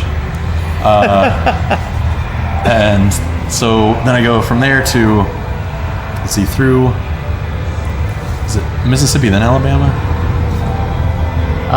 It is. Either way, I went through those 2. I think Mississippi is west of Alabama. I'm pretty sure. Yeah, because it lines up with Mississippi, right? The Mississippi River. Yeah. Yeah. Makes sense. Yeah. Right through where it ends in Louisiana. Yeah, I think so. Anyway, went through those 2 states. Not too much there. I just like, it was really freaking humid, and I just can't stand the humidity of those places. There's there's not much change in elevation, so I wasn't really hiking. I didn't really know anybody, so I wasn't really doing anything. I get to the Panhandle, Florida. I did Panama City Beach, Pensacola, Destin, not in that order. Classic though. But yeah, just like, I didn't want to go down, like dip down into the Panhandle, or into the Peninsula. the Pan. Yeah. But because I knew it was like way long drive, and I was just going to cut so much time, I needed to catch up on time. So I go from there, like Tallahassee, and then up to Atlanta. I met some of the Atlanta Smash scene. I wound up staying with them. I did some more couch surfing. I've been doing it intermittently. I woke up like 4 nights in a row, or days in a row. I woke up in a stranger's house with nobody home. And I was just like, people are way too trusting. Like, I'm not gonna like take anything. Like, clearly, like, if I was somebody else, like, they would be in trouble, you know? Yeah. shouldn't be that trusting. I don't know. It was weird for me. But like different people. But yeah, I had a good time in Atlanta. Played some Smash, and then went from there up to Lost Sea Caves in Tennessee, which is like So the largest. you didn't hit the Atlantic very much, except Tallahassee. I did, but Tallahassee's more like Gulf Coast. So Yeah. But I go up to, this was like one of the 10 things I wanted to see. Was this Lost Sea Cave is like the largest underground lake in the country, second largest underground lake in the world. The new one was just found like a couple years ago. But you basically rented out this glass bottom boat after you like hike down into this cave, and they stock it with fish. Which is because they're trying to figure out where the water went, and they couldn't figure it out, so they filled it with fish and like tagged them. And they're trying to like find them other places and see like basically where the water fed out to. It's like it rains into the cave and the water level doesn't rise, but they didn't know where the water went. But it's really cool. So now it's just full of fish as like a tourist thing. But you rent a boat that has a glass bottom, and you're just like in this cave, and it's just like stalagmites, stalactites. Stalagmite might hang from the ceiling, but it doesn't. Those are stalactites. That's how I remember it. So the stalagmites coming up from the bottom, and it's just like this really cool. You're in this lake, it's like 60 feet deep, underground, and just like huge. Really cool, awesome time. Would recommend. It's pretty cheap as well. But yeah, that's in like central Tennessee. And then I went to Smoky Mountains. Camped out in the Smoky Mountains, did some hiking, saw some waterfalls, yada yada yada. I've been there a couple times before. Right. Then went out to Charlotte, North Carolina. The night I got there is the night the riot started. When they were killing, or they killed an unarmed black man in the streets or whatever, and there were like riots about it. The night I got there is the night that happened. Stayed with my friend Blake. He lived out in the suburbs, but I didn't really get to get downtown much. That was the third thing. Third thing you missed, The disaster follows me. But had a good time in Charlotte, then got out to Virginia Beach is where I hit the Atlantic. Right. And I swam in Virginia Beach. So I'd swam in Malibu in California. I swam in Panama City Beach in Florida. So I'd hit the West Coast, the Gulf Coast. Now I'd hit the East Coast. Did you get water when you were in Washington in the Bay? Yeah, I didn't swim. It was like super cold. Oh, yeah. But I like dipped my foot. Yeah. But yeah, I didn't really swim until I got like SoCal. Then I hit Virginia Beach. My friend Jake lives out there, but he was gone for the week for like a work trip. So I ended up couch surfing with some people. Yeah, swam on the beach, kind of saw the sights, got recommendations from him on restaurants and stuff. Really enjoyed that. It's like the largest naval base in the country. Some people I stayed with were like in the Navy and heard their stories. Moved up the coast a little bit, hit let's see, it would have been DC would have been next, I think. Sounds right, yeah. Saw like the Lincoln Memorial, like Washington Monument. The classic things all from the DC. stuff, yeah. I didn't get to see much of the museums, but I was kind of on like in a rush at this point. Yeah. But I really like didn't need to anyway. It wasn't like I'd much rather see the monuments. Like I didn't feel like I was missing out on much. Stayed with a guy there, doing couch surfing again. Then went through Philly, got a Philly cheesesteak at the original place, like I forget what it is, Joe's World of Cheesesteak or something. The original place that like first ever did it. Oh. Had one there. It was amazing. Then got to Hoboken, New Jersey, is where my uncle lives, which is like right on the border of New York City. It's like right across the Hudson from New York City. Yeah. So stayed with him. I saw like Statue of Liberty, the 9/11 Memorial, which wasn't there last time I was in New York. The Met Museum, which is like this awesome museum downtown New York City. Central Park. I went up to the top of the Empire State Building. And just had like great food the whole time I was there. Just like amazing pizza, the best pizza in the world. No respect to Chicago. All about the New York pizza. Then my second to last day there, a train derailed in the subway station that I was going to use about an hour later. And so these occurrences are getting closer and closer to getting me, you know? Yeah. But this a subway train derailed and wound up killing, I think, 2 people that were in the station. Nobody that was on it died, but like, I think multiple deaths, at least 1 death, and just like screwed up the whole subway system while I was there. And it was like literally my uncle had taken that train to work earlier that day, and I was about to take it like an hour after it happened. But luckily I slept in because I was really tired. Like if I didn't, I don't know. That's crazy. But yeah, Fourth. That was the fourth of 4. Luckily, there's nothing too bad after that. But Too bad. yeah, like I had some weather in Cape Cod. But so from there, I went up through Connecticut to Rhode Island, Providence. The best seafood of my life in Providence, Rhode Island. Right. Wanted to hit those 2 states. I'd never been to Rhode Island before. I've never been to a lot of these states before. I've never been west of Texas before. Right. Wow. Except for Genesis 3. But I was repping my Purdue hoodie at Brown, which is in Providence. And made it to, let's see, Cape Cod that night. And it was raining like cats and dogs in Cape Cod. So I'm like, I wish I could like actually enjoy this. But I went for like a pretty long walk on the beach in a raincoat. And just like grabbed some shells and stuff. But Cape Cod was whatever. I had some good food, but like the weather was bad. But that was like honestly the only time where the weather stopped me from doing That's what you anything. had said earlier. The entire trip, I didn't have bad foreshadowing. weather. Yeah, exactly. And I was kind of in a rush anyway. Still, I was still like needed to make up time. How close would have been to the October 14th So deadline? this was like October 1st. So you still had 2 weeks. Yeah, but I had a lot to do between. Right. that and this. Okay. Wow. So I got to Boston. I stayed with my friend Ray, who I met through Hoodie actually. Went to University of Indy. She's a really cool chick. She does like Democratic campaign financing. Okay. Living out in Boston. She had moved there like a week before I started my trip, which had been like 2 months by this point, 2.5 months. And so, yeah, she showed me around Boston. Their public transportation's like super clean and like just like some of the I think oldest in the country. Just really cool stuff. Just had some lobster in Boston.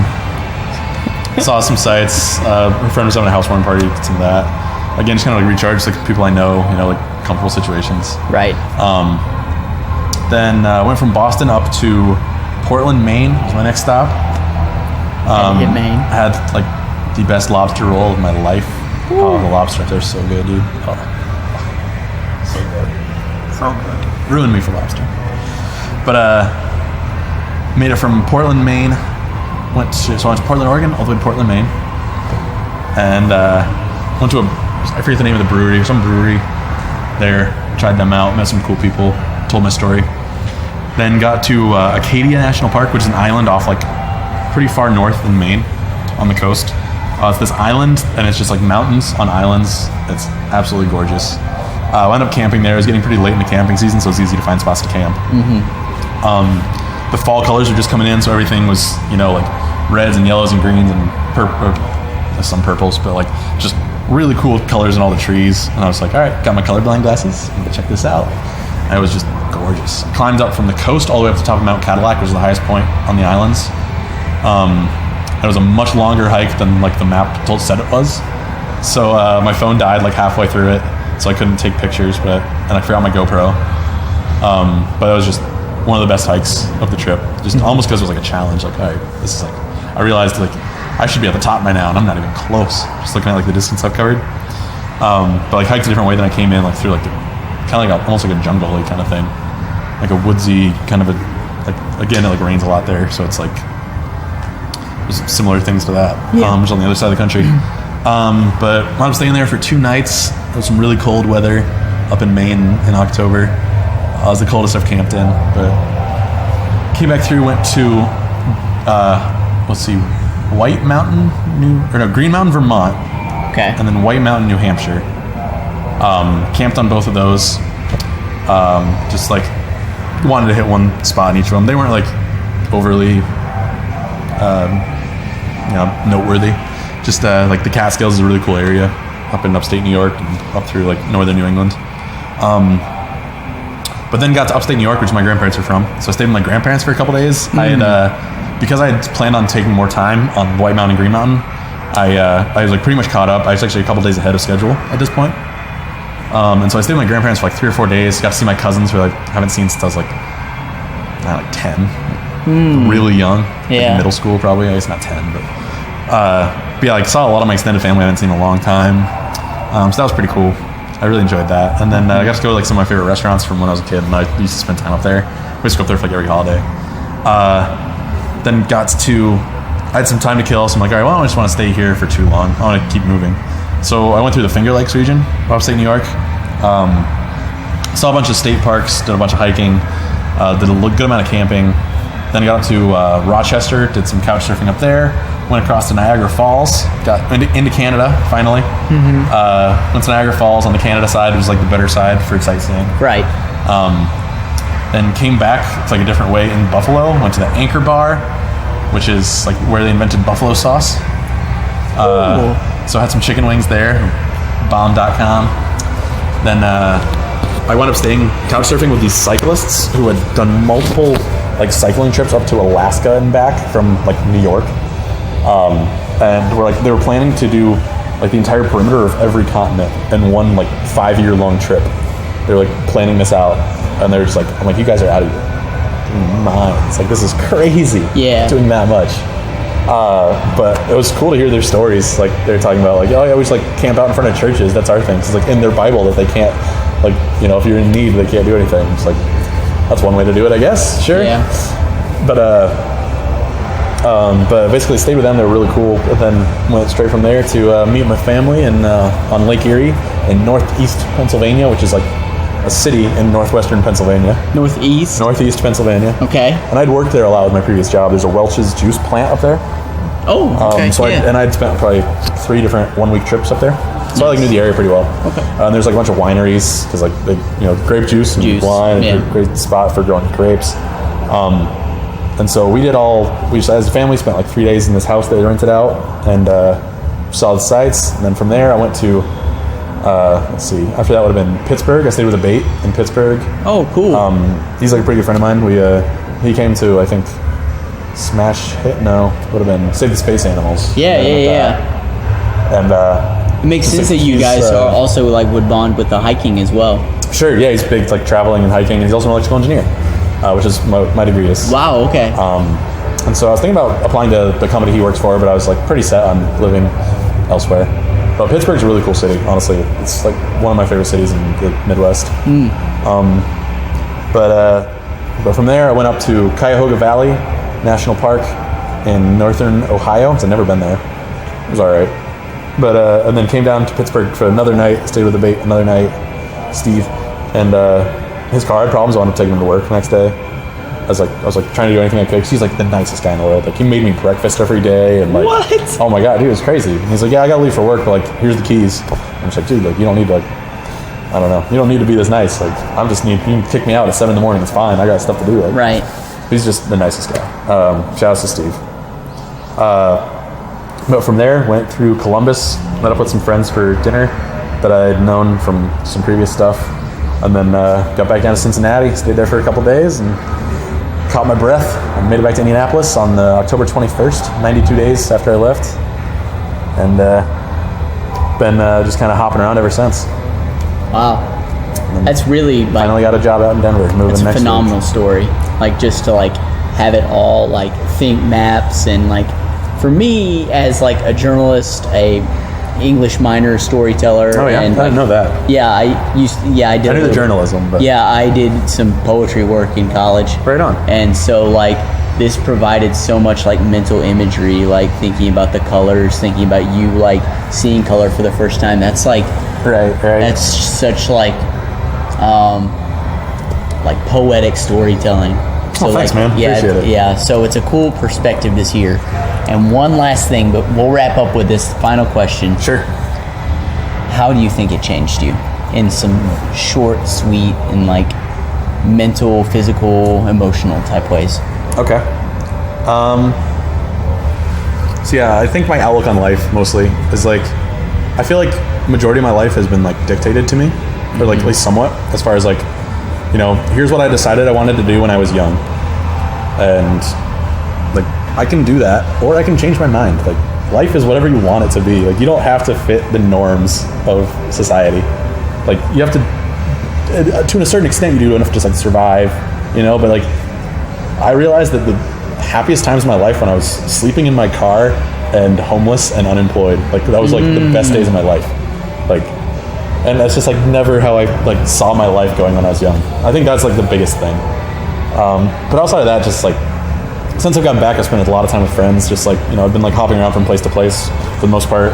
Like I spent like a couple weeks with my family and stuff like that. But like for the most part, I've been just like couch surfing in Indianapolis, Right. and at Purdue, and you know wherever, and just like I think I've always kind of taken my friends for granted to an extent. It's like when I was on my trip, I missed my friends a lot more than I thought I would. Like I never really felt homesick when I came from Cincinnati up to Indianapolis. Like it never really bugged me.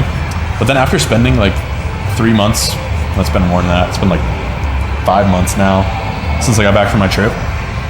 It's just like, man, I'm gonna miss all the people I met and all these like relationships I made and all that. I mean, again, it's not wasted and it's not going away. Like I'll still have friends when I come here, but it's like just seeing people on the like a much smaller or much less frequently. It's gonna be a lot tougher than it would have been had I moved before doing this trip. Right. So yeah. Wow. Well, thank you for sharing with me and the people at home Absolutely. watching. But I love telling the story. yeah, I absolutely love telling the story. so I can tell it's like it really. There's so much passion behind like what you say and Thanks, like man. what you've seen from people and what you've heard from people and what you saw from nature and what this country has to offer. Oh my God, yeah. I couldn't be more behind the National Park Service. Just in all, like, I don't want to get political, but like, there's stuff going on right now. Just stay informed about it. Right. Go to the national parks, by all means. It's beautiful. That's all I have to say about that. But All right. Well, hey, thank you for. I'm glad that we were able to get you on the show. Same here, man. Thanks for having me. I And appreciate it. You've shown interest, and you've been almost like a fan of the show Oh, for since sure. like. I've seen all of it that you've put out. And I very much appreciate that, and it really keeps me going. You know, to know that my friends and people that I've met through Smash communities and through the local communities are keeping up with me. So Yeah. thank Keep it up, you. man. Keep it Yeah. up. You're doing good stuff. Thank you.